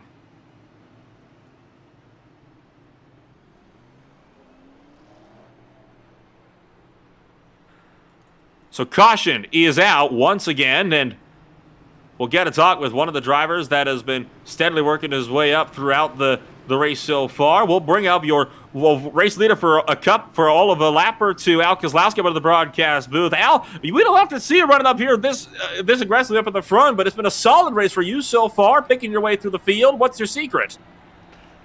Turning left, turning left, and there's a little pedal on the right-hand side. I just push it to the floor. This thing is handling beautifully.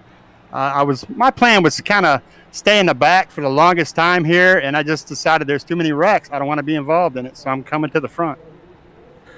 Well, at the front you very much are, but it's going to be a front line 1-2 on the inside line. You're going to be kind of on the outside looking in as a result of that one. Do you plan to maybe see if you can link up with one of your teammates like Kenny Powell just behind you? Absolutely. Yeah, we're G&G strong here. That's if you notice in the beginning of the race, we all stuck together in the back. We're just kind of feeling it out and seeing what this track was going to give us. And then we started moving our way, snaking our way back to the front here. So I think we've got a couple teammates left, and we're planning on winning this thing. G&G 1, 2, and 3.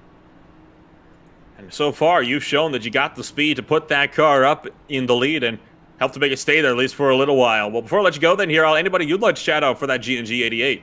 It's got to be all G&G, and this is a very fast hot rod. We worked on it all week, and we're showing the results of it right now. And thank you, Al, for taking the time to join us up here in the broadcast booth. Good luck in the rest of Stage 3. I'm looking forward to it. Thank you, brother. We'll see you hopefully in about a half hour, 45 minutes. That was Al Kozlowski joining us up here in the broadcast booth. That was from second place, former race leader. Not for very long, granted, but hey, race lead is a race lead, and he only lost that lead because Bids passed him in pit road, 28th to second, and looking to go 28th to first as well.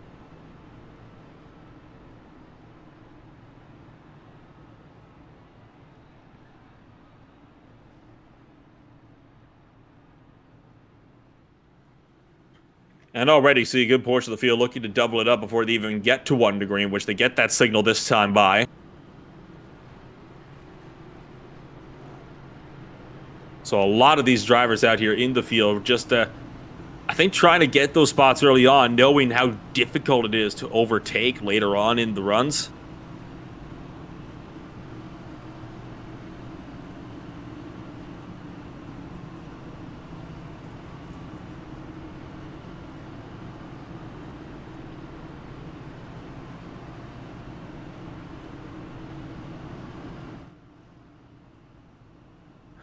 And, of course, Kozlowski mentioned in his interview just a moment ago that he was going to plan on linking up with guys like Kenny Powell just behind him. The problem is, Powell is 2 rows back and on a different lane.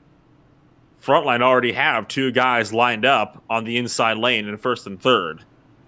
So it might be a more difficult task, though. That being said, you can also see Chris Johnson just hanging around in the back there. So you got 3, or you had 3 frontline guys. You only have 2 now, and 3 G&G drivers still in this mix.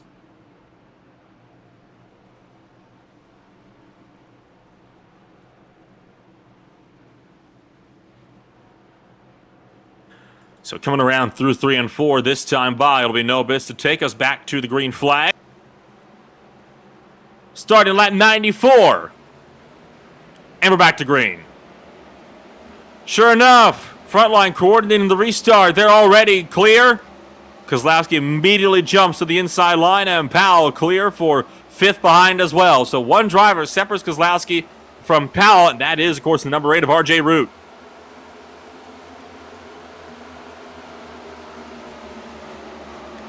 And Powell wasting no time looking to the inside line of RJ Root while Kozlowski makes the move for second on Justin Levine up the road. That 88 car on a charge and not looking to stop now.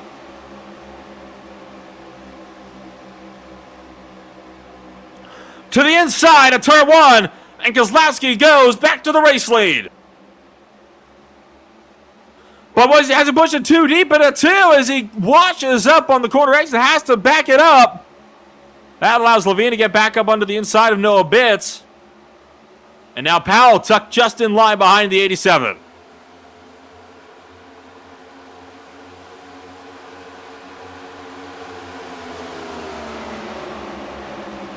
Front line could be very aggressive here, trying to get that lead back from Al Kozlowski, but that 88 car so far is flying. But out of turn 2, check it up again, and Levine goes to the outside, has to back off to avoid running into the 88. He's going to force this issue on the low side, going to stick with Al here into turn number 3.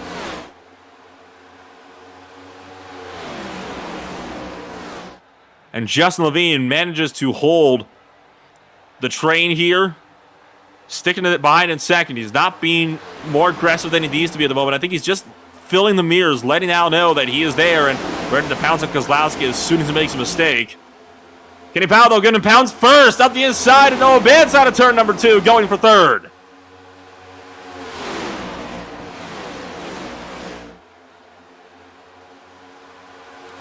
And Levine with a nudge from Noah Bitts is going to be alongside, side by side with Kozlowski for the race lead across the front straightaway. And Levine takes that one around the high side, but Kozlowski still looking to battle this one out into turn number 1. And all of this with Carl Dodson now with the inside, making it 3 wide for second place into turn number 3. Where did Dodson come from in his machine as he's going to go through now? Pick up second place. Now he'll look to pressure Kozlowski for the lead.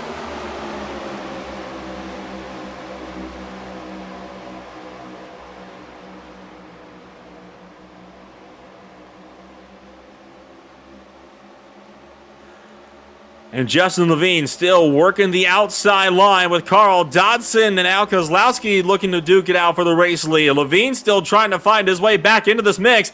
Dodson taking this one high side, a 3 and 4. And look at the run that the 42 gets around the high side. It's a good enough run to convince Levine to go with him as Dodson clears for the lead.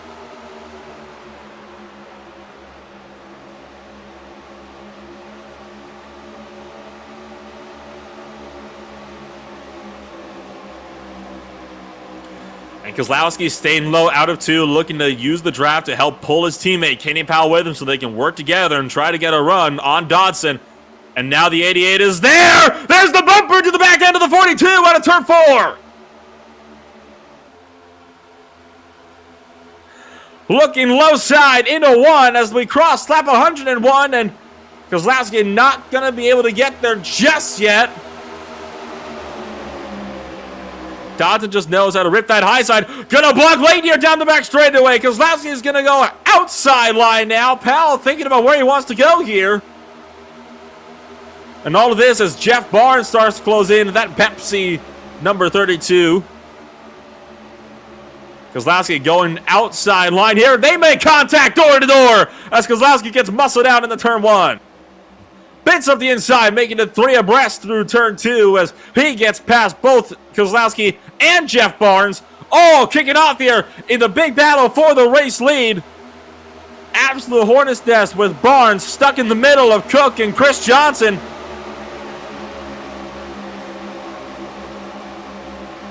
You almost don't know where to look when you're in a massive pack like this. And Carl Dodson trying to keep Kenny Powell at bay. And Kozlowski clears for third, just behind, looking to help him out. Now it's Kozlowski to try to provide some of that rear gunner support that Levine was doing, or that Bitts is doing so beautifully with Justin Levine earlier on.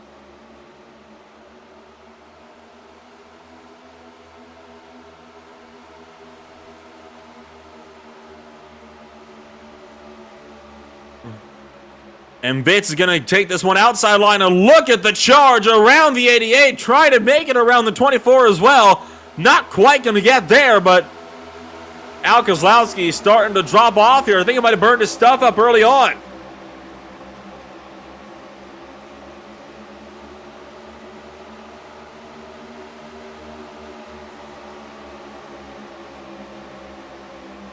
All of this is like a high-speed game of chess at 180 miles an hour.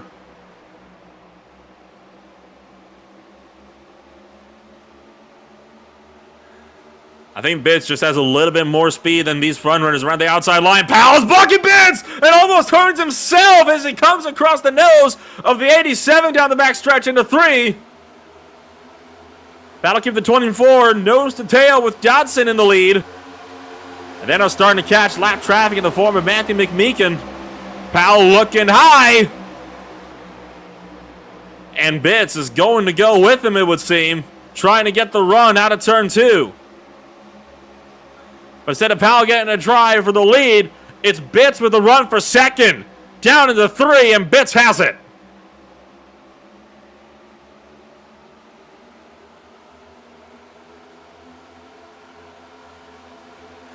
So now we'll see what a frontline driver can do against that number 42 up in front.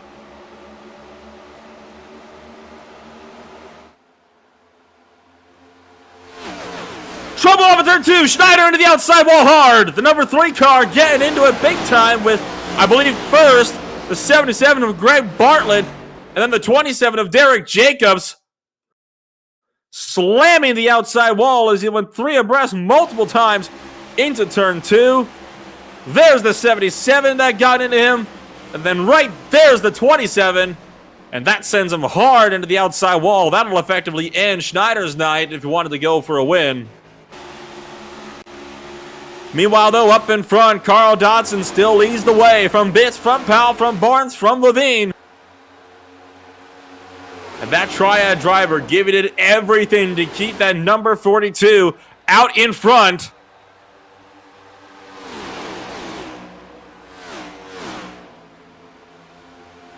And it is worth noting that there's still so much left to go in this race. I mean, to the point where they can't even make it to the end on fuel.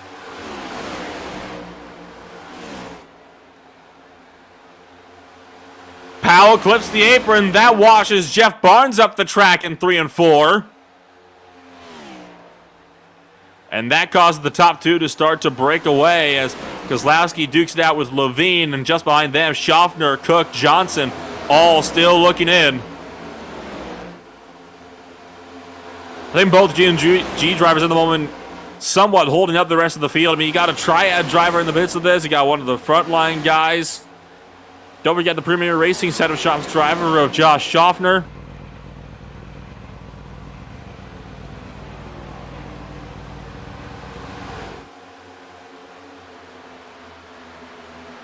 But Powell gets clear of Barnes, and with the powerful draft that this low horsepower, high downforce package generates, just sucks right up to the back of Noah Bitts in no time. Tell you what, a lot of people like to compare this type of race to super speedway racing, but I'll tell you right now, I wish this was the type of race we were getting at tracks like Daytona and Talladega, because it was anything but. I dare say this is better. Kozlowski on the inside of the 32 of Barnes, while Powell tries to fight the bottom of Noah Bitts, and that is exactly what Dodson wants to see. So that means it's going to be a little bit more breathing space for the 42 to work with.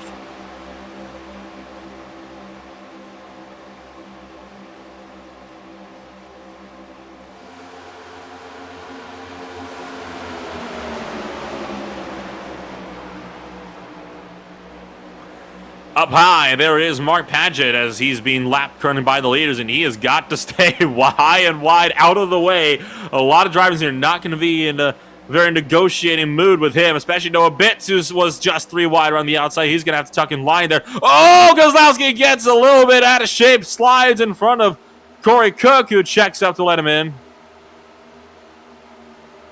So Bitts still with Cook. Jeff Barnes is in the mix. You got Chris Johnson steadily working his way into this field for the back as well, with Levine running 9th for the time being.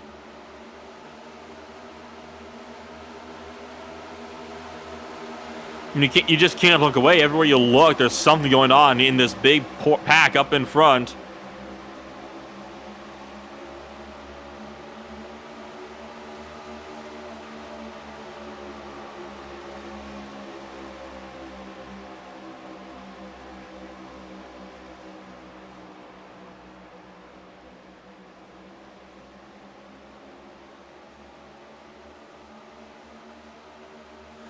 And now Kenny Powell finds the run out of 2, and he'll pull alongside Dodson for the race lead. And now Kenny Powell is going to go to the point. So a G&G driver for the 3rd time tonight finds himself up in front, with Dodson already starting to drop back. Now it's Schaffner to go on the offensive for the lead.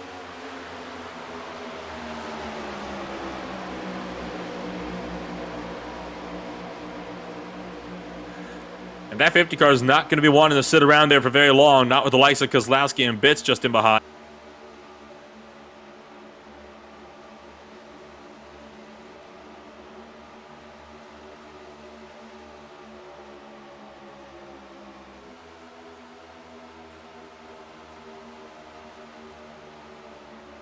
Just behind these guys, look at Kozlowski entering very shallow, trying to get a run and almost got cut off by Schaffner into turn 1 that time by.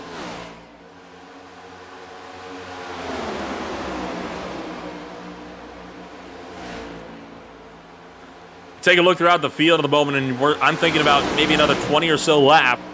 And then we're going to be seeing drivers coming down pit road.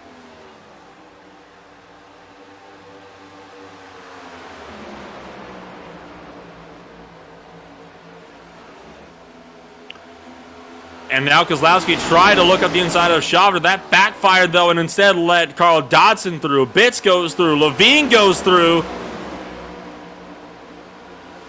As Kozlowski had a bit of a bad run through 1 and 2. Had to lift off to avoid spinning the car around. And caution flag flies. And this one was Paul Daniel getting spun around into turn number 3.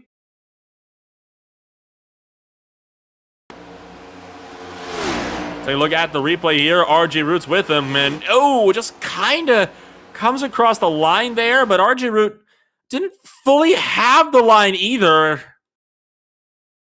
And it looks like Greg Bartlett got a piece of that as well. Take another look at it here. That's a bit of a tough one to call, to be honest, but at the end of the day, Greg Bartlett obviously had some part of his car in there, or Paul Daniel wouldn't have been turned.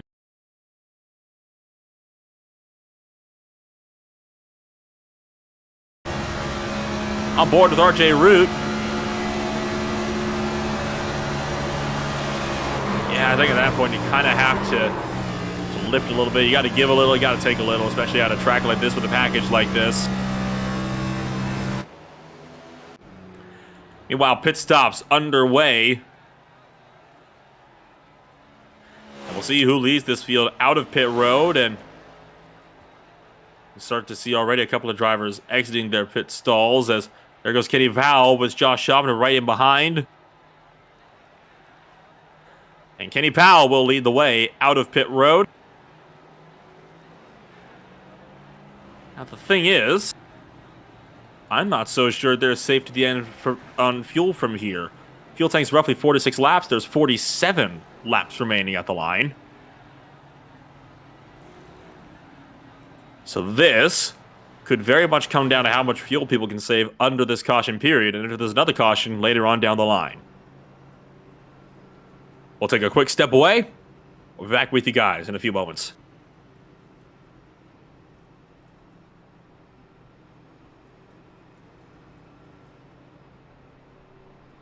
ButtKicker. Feel what you've been missing.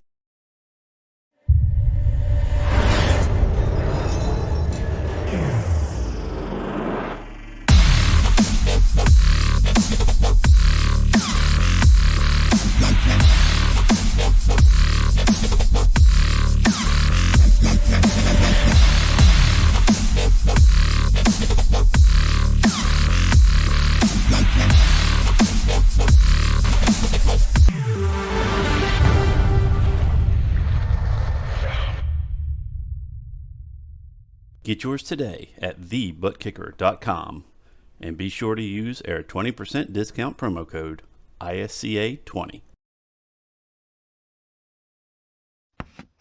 At Trader Joe's, we do things a little differently, and our customers hold us to a very high standard. This is Dan Bain of Trader Joe's. We work hard to live up to the high standard you've come to expect of us. We travel the world to bring you unique, exciting, exotic products, as well as the basics like milk, eggs, and butter, all at the very best prices every day. We also believe that a satisfying shopping experience is about more than just good products. We want you to enjoy shopping at Trader Joe's. The upbeat crew members, the samples of wonderful food served up by our great demo crew, so you'll come back often and bring your family and friends too. And how's this for unique? We're so confident that you'll be happy with the products you find at Trader Joe's, we even have a distinctive guarantee. We've tried it and we liked it. But if you don't, just bring it back for a full refund. Thanks for listening.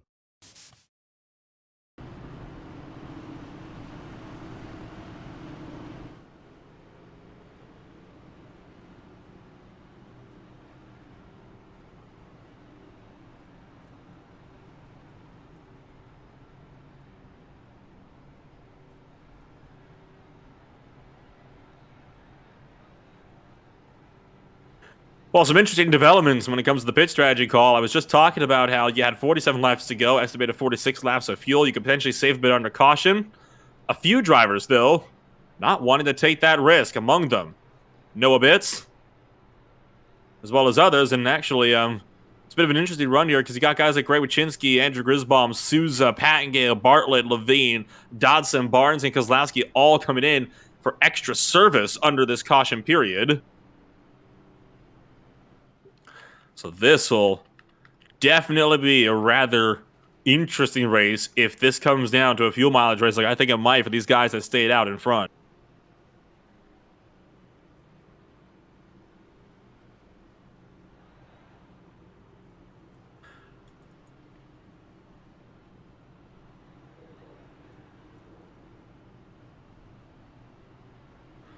So Schaffner's starting up high. Kenny Powell, your leader, starting down low with Cook third, Johnson fourth. Sanchez, Jacobs, Root, Paget, Kozlowski, and Barnes round edge top 10. And only 4 rows of side-by-side as the pace car pulls into pit road.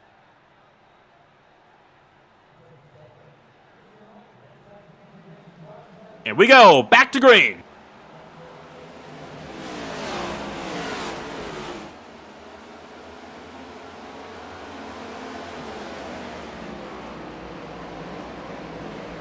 So a very lackluster start, to say the least. Doesn't help the fact that a lot of the groupings were single file because a lot of people came down into the caution period a second time just so they could top up on fuel.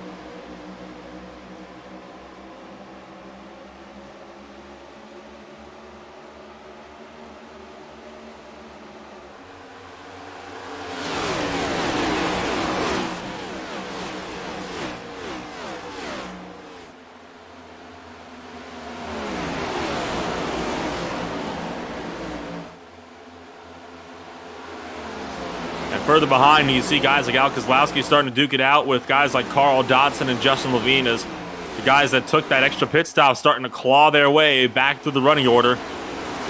Mark Sanchez, you can see running up top, but he is dropping massively with no pace on the outside line from 5th to 8th in one corner. Going to be falling even further back from there.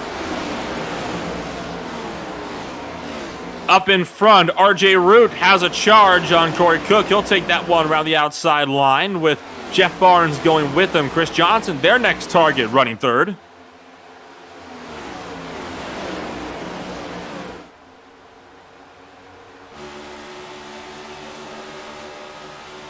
And now you can see RJ Root now looking around the inside line of Johnson, or at least trying to find his way up to him. He's also trying to keep, though, Jeff Barnes at bay, just in behind. And all of this, we see just up the road, starting to catch lap traffic of Heath Schneider. Powell is still leading this train, though Schaffner is not looking nearly as aggressively this time around to try to get back past him. They maybe wanted to do what I suggested, save that little bit of fuel and wait for the long run.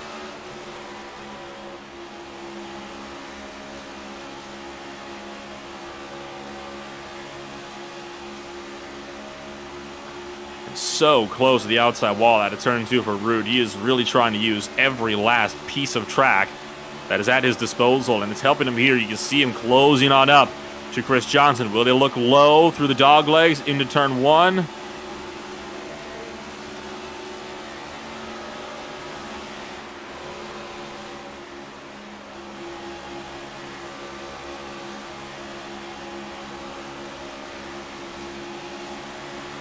Not going to get there that time around through 1 and 2. Might have to think about it for the next lap for the time being, with guys like Carl Dodson tucked in just behind. Al Kozlowski running just a little bit further behind this group as well, with Jeff Barnes in there as well. So you got first on back to about the 7th or 8th position, all in one big line, with drivers trying to close in and make it a bit of a bigger train as well. Barnes having to defend against Kozlowski as the 88 looks down low.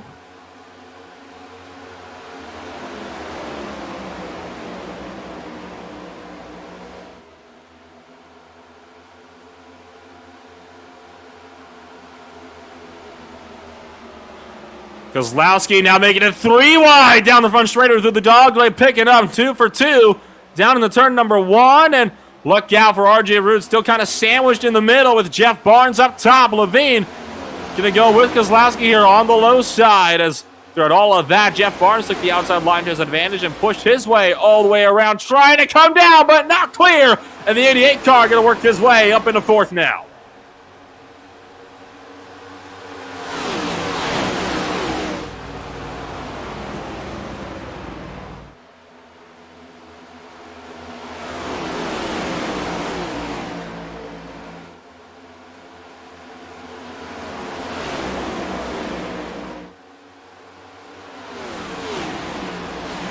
Now you can see Kozlowski working his way past teammate Chris Johnson up in front after a shot from Levine entering 3.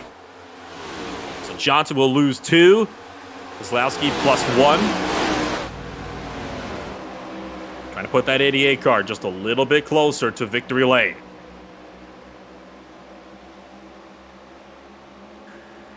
They said the goal was 1, 2, 3 for G&G, but with guys running 1st, 3rd, and 5th, that is definitely a very achievable goal at the moment. They just have to get Levine and Schaffner up and out of the way.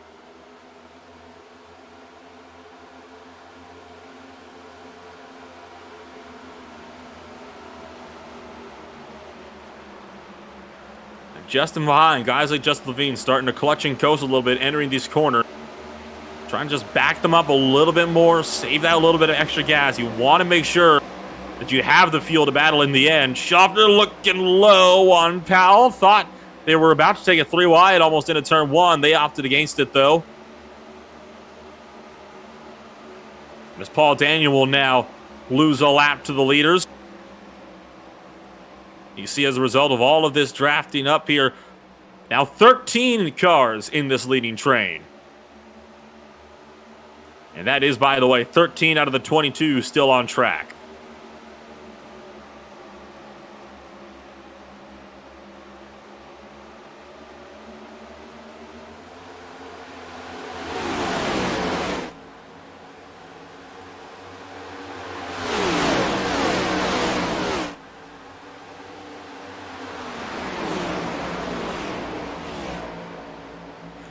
Up top, RJ Root making a pass on Chris Johnson for the top 5. Now Levine trying to take one on Kozlowski. That goes nowhere, though. In fact, he's going to lose a spot to RJ Root as a result. They'll look at a battle back in 3 and 4. And Levine holds on to a spot. And in fact, RJ Root's now going to go back to where he started earlier on in the lap, with Bitts going up to 6th now. Up in front, Levine trying to make a move on Kozlowski down for 3rd, but instead, Kozlowski covered him off, so Levine couldn't go anywhere. Now Johnson's trying to fight the high side of the front line driver.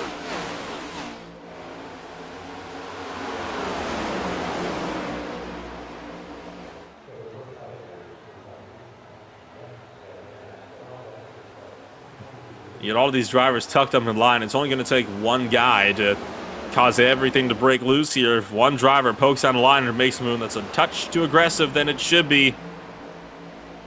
Catcher McMeekin now as Levine goes high around Johnson. Clears for that spot, and Levine's trying to take teammate Noah Bitts with him around the outside line.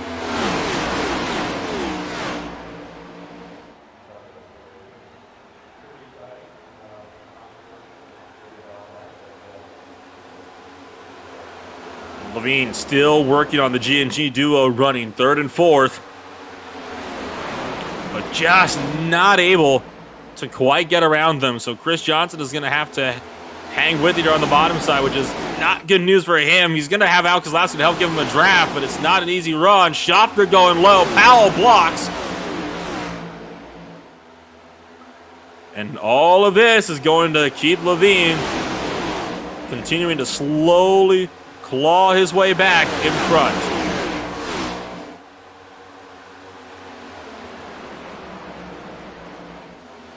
I like what the 33 is doing here. He's really pinching in the G&G drivers on the bottom, which is causing them to get a bad run out of these corners, and it's what's allowing Levine to get further and further up in front. He is so good on the engine of 1 and 2, but really stumbles in 3 and 4. That's where he's losing a lot of the time at the moment.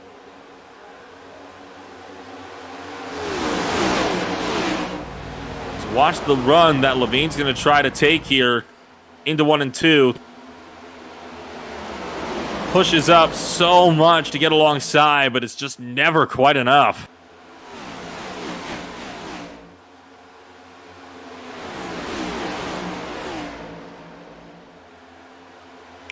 And finally bails out with his attempt and tucks back in line. Bitts trying to follow suit.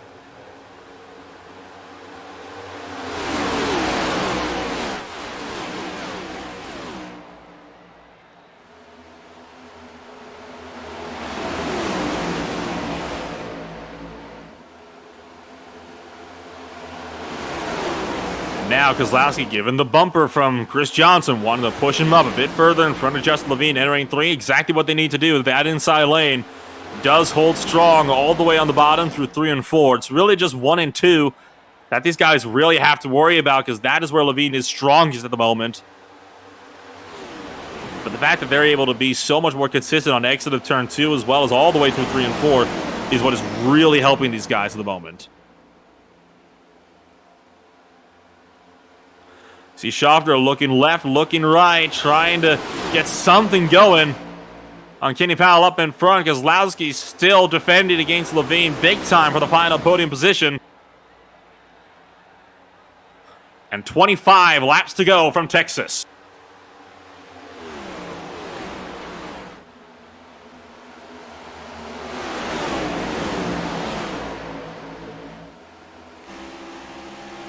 And now 3 wide, just in behind Johnson, Bitts, as well as Jeff Barnes, all going 3 abreast in a 3 and 4.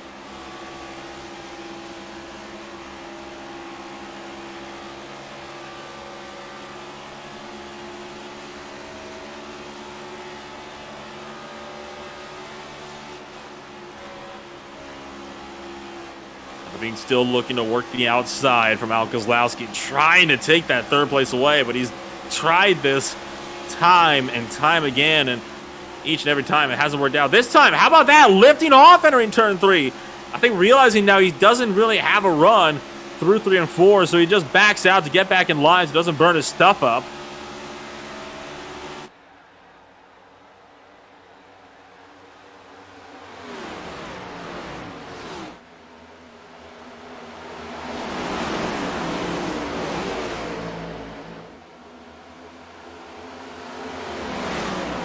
And there's a move to the inside line. Levine crossing over Kozlowski, and this time gets through into turn 3. Kozlowski tried to block. Levine was finally done with it. And that puts the front line 33 back up into the podium.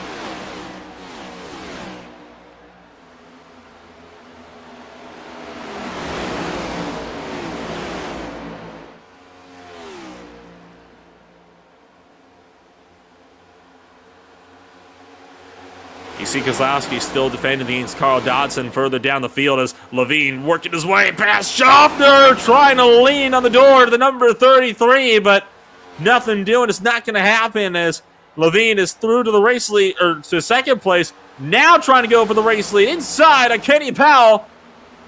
And the G&G 24 under fire, and Levine is through back to the point. And here comes Kozlowski, 3 wide to the inside of Schaffner and Barnes into turn 3. Backing down a bit, got a bit unsettled on the entry. And that causes the 88 to slip back a touch.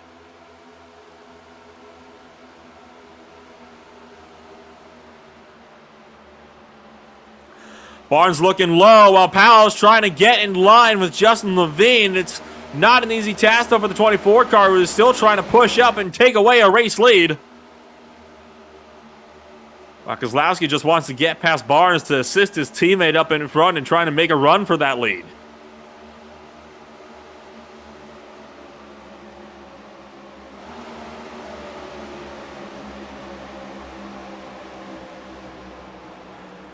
And now 3 wide with Barnes around the outside line. Here comes Dodson trying to pick up a couple as well. Josh Schaffner in the middle, Bitts on the bottom. Oh, Kozlowski's blocking Barnes just up in front. It's all starting to kick off. But the Pepsi Camaro gets through on Kozlowski's G&G Chevy.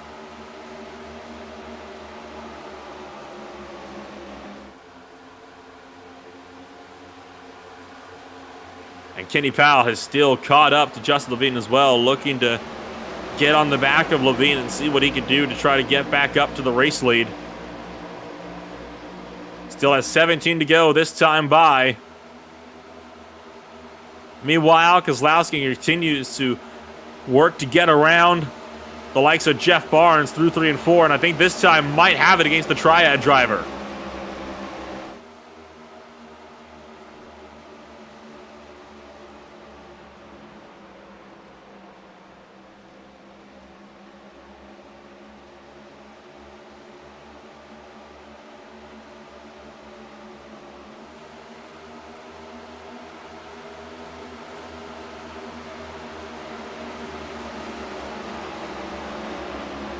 Barnes still trapped on the outside line. They might be able to get in between Dodson and Bitts here.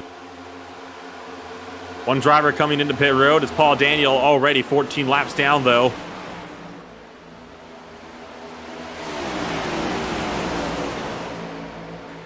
And it'll be 15 laps to go this time by at the stripe. Time is running out for G&G to try to get that 1-2 that they were so desperately wanting.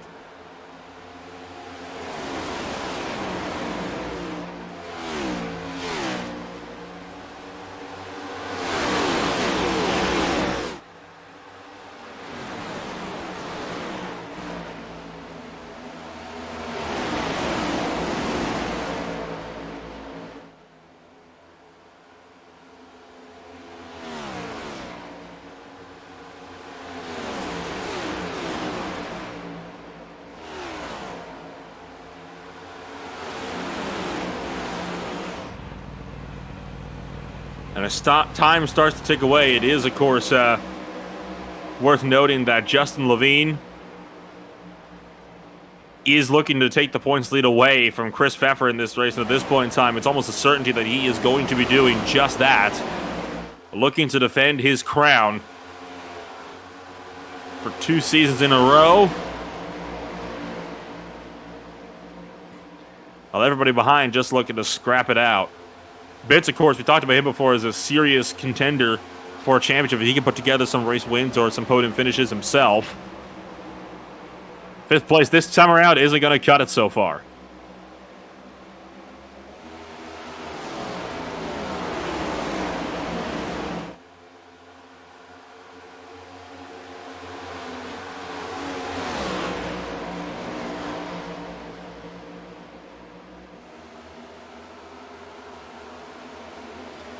Heath Schneider and Jeffrey Souza both been put a lap down. They are running 18 and 21st respectively. Kozlowski almost went up the inside of his own teammate Kenny Powell there, and how about Schneider trying to find his way around? But of course, Schneider is laps down. Oh boy, here we go. Bitts trying to get up the inside. A Schaffner into 3 and 4. No room though for the 87 to stick his nose in there. And this is only going to pick up in intensity from here to the end of this race. You know we are in for a barnstormer of a finish.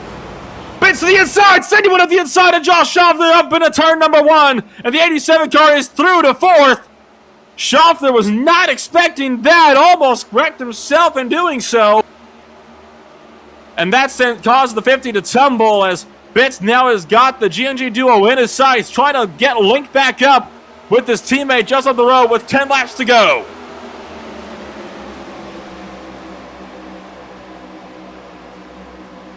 Powell's done waiting. He's going to try to take this one away from Levine into 1 and 2. And the 24 pokes the nose ahead. But Levine's able to pull around with the run from the outside. Look out, though, for McMeekin on the top side. The 88 Navy machine can be put down another lap as Powell continues to try to close in the gap. Bitts fighting around the outside of both Triad drivers of Barnes and Dodson.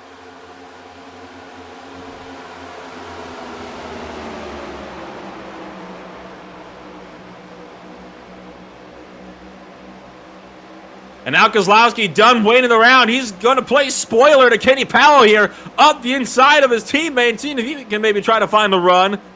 It's not going to get anything for himself, though. In fact, he's just going to lose out there because of that. Back to Jeff Barnes.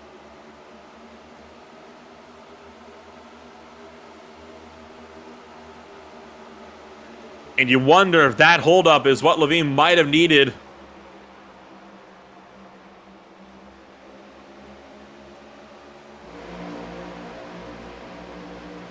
Behind, Schaffner making a run on both Barnes and Dodson, with Corey Cook taking this one around the outside line, with Dodson backing out from the middle, losing a couple of spots. Schaffner's going to push his way up into P6.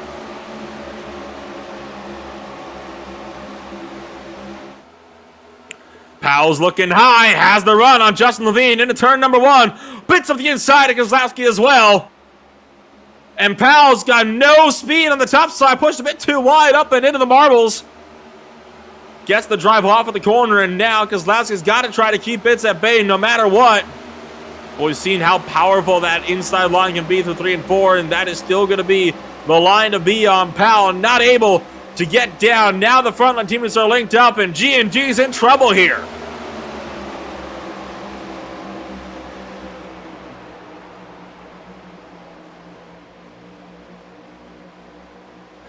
Bits gets clear. Kozlowski trying to take this run around the outside line. He wants to have a go at the front line duel up in front now. Bits already going defensive. Kozlowski is let in line by Kenny Powell. Don't discount Corey Cook and Barnes yet. Both those drivers looking to pick up another couple of spots. 5 laps to go from Texas.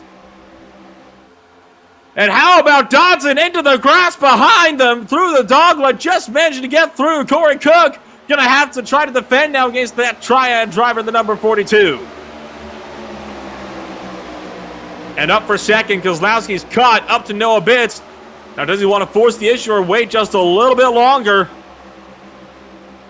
At this point in time, you really can't afford to wait around anymore. You have to make these moves as soon as you can.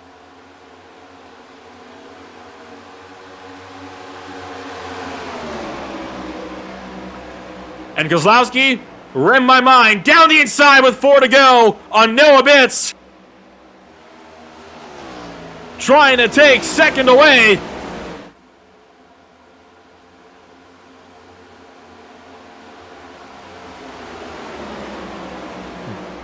I think that 88 car might get a bit loose here off of the apron, and that's going to give a run to Noah Bits, catching up to Paul Daniel once again.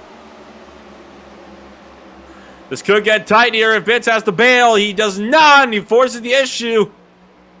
Oh, it almost caught up between himself and Kenny Powell. That's going to open the door for Jeff Barnes to look up the inside of Powell. Here comes Schaffner as well as Cook making aggressive moves. Deeper in the field, trying to break into the top 5.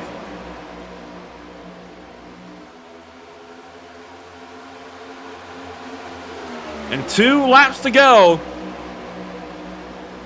here in the Trader Joe 250 at the Texas Motor Speedway. Kozlowski's going for the lead. Up the inside of Justin Levine into 1 and 2. They make contact through the middle of the corner. That forces Levine up towards the wall. But the 88 car still has the speed on the inside line. And now it'll be for 3 and 4, which is where that 88 car has been strongest all day long. And this is going to come down to a last lap heads-up grudge match between 2 different teams. And here comes Corey Cook as well, trying to throw his head into the ring. White flag is out for the final time here at the Trader Joe's 250 at the Texas Motor Speedway. Levine pulls clear. They're wrecking behind! And one driver gets spun around deeper in the field. And that was Josh Schaffner tucked against the outside wall. Down the back straightaway, Noah Bits is going to try to hang tough with it. Levine cleared by 4 car lengths. There's no pressure for the number 33 up in front. So Levine will win the race here at the Texas Motor Speedway, and Bits will power through to make it a front of 1-2. They wrecked across the line, and Bits still manages to hang on to the 1-2 finish.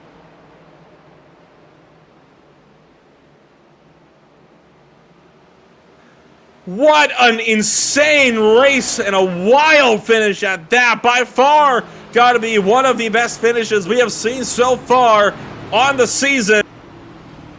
Levine takes the victory. Noah Bits did what he needed to do to take that second place away from Al Kozlowski on the last lap on the final straightaway.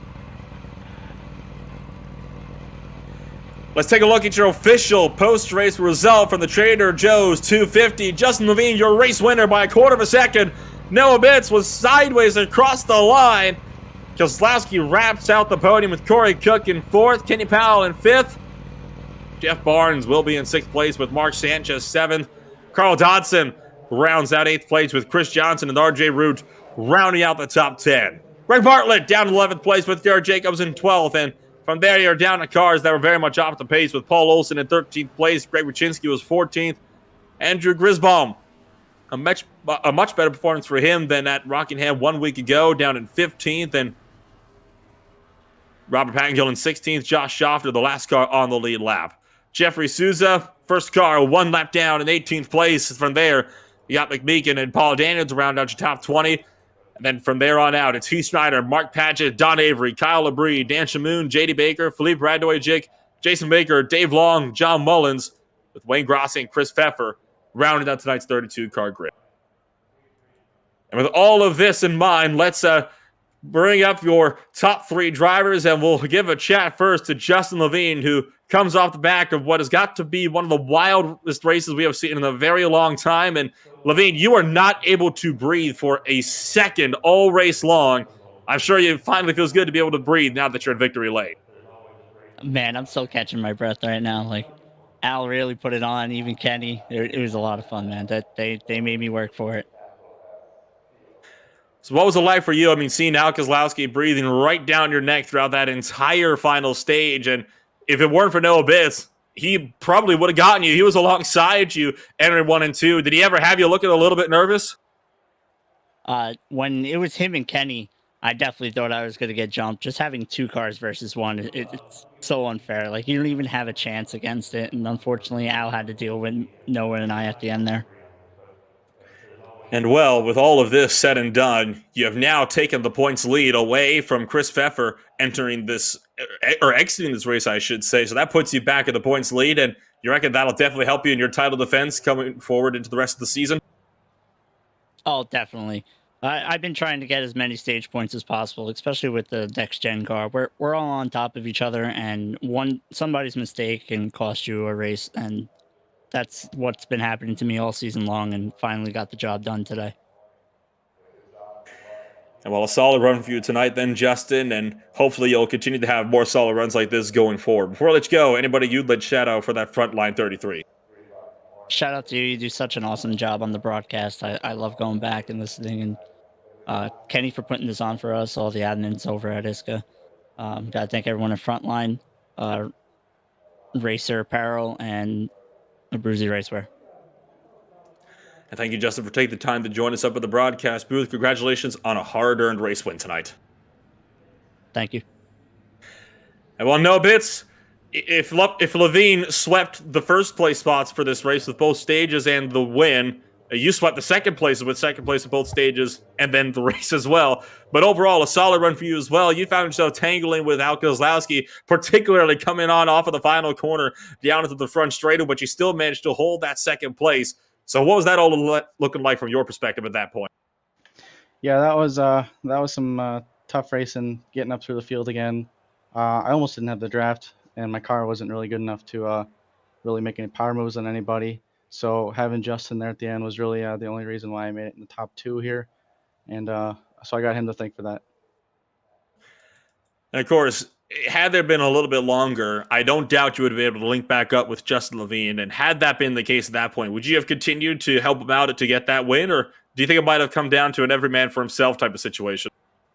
Yeah, I would have definitely helped him get the win first off. If it was just him and I, like we were way out, half a lap in front of the field, maybe we'd play around a little bit. But when it's close like this, you just got to get the finish first. So it's good to see Frontline 1-2 today.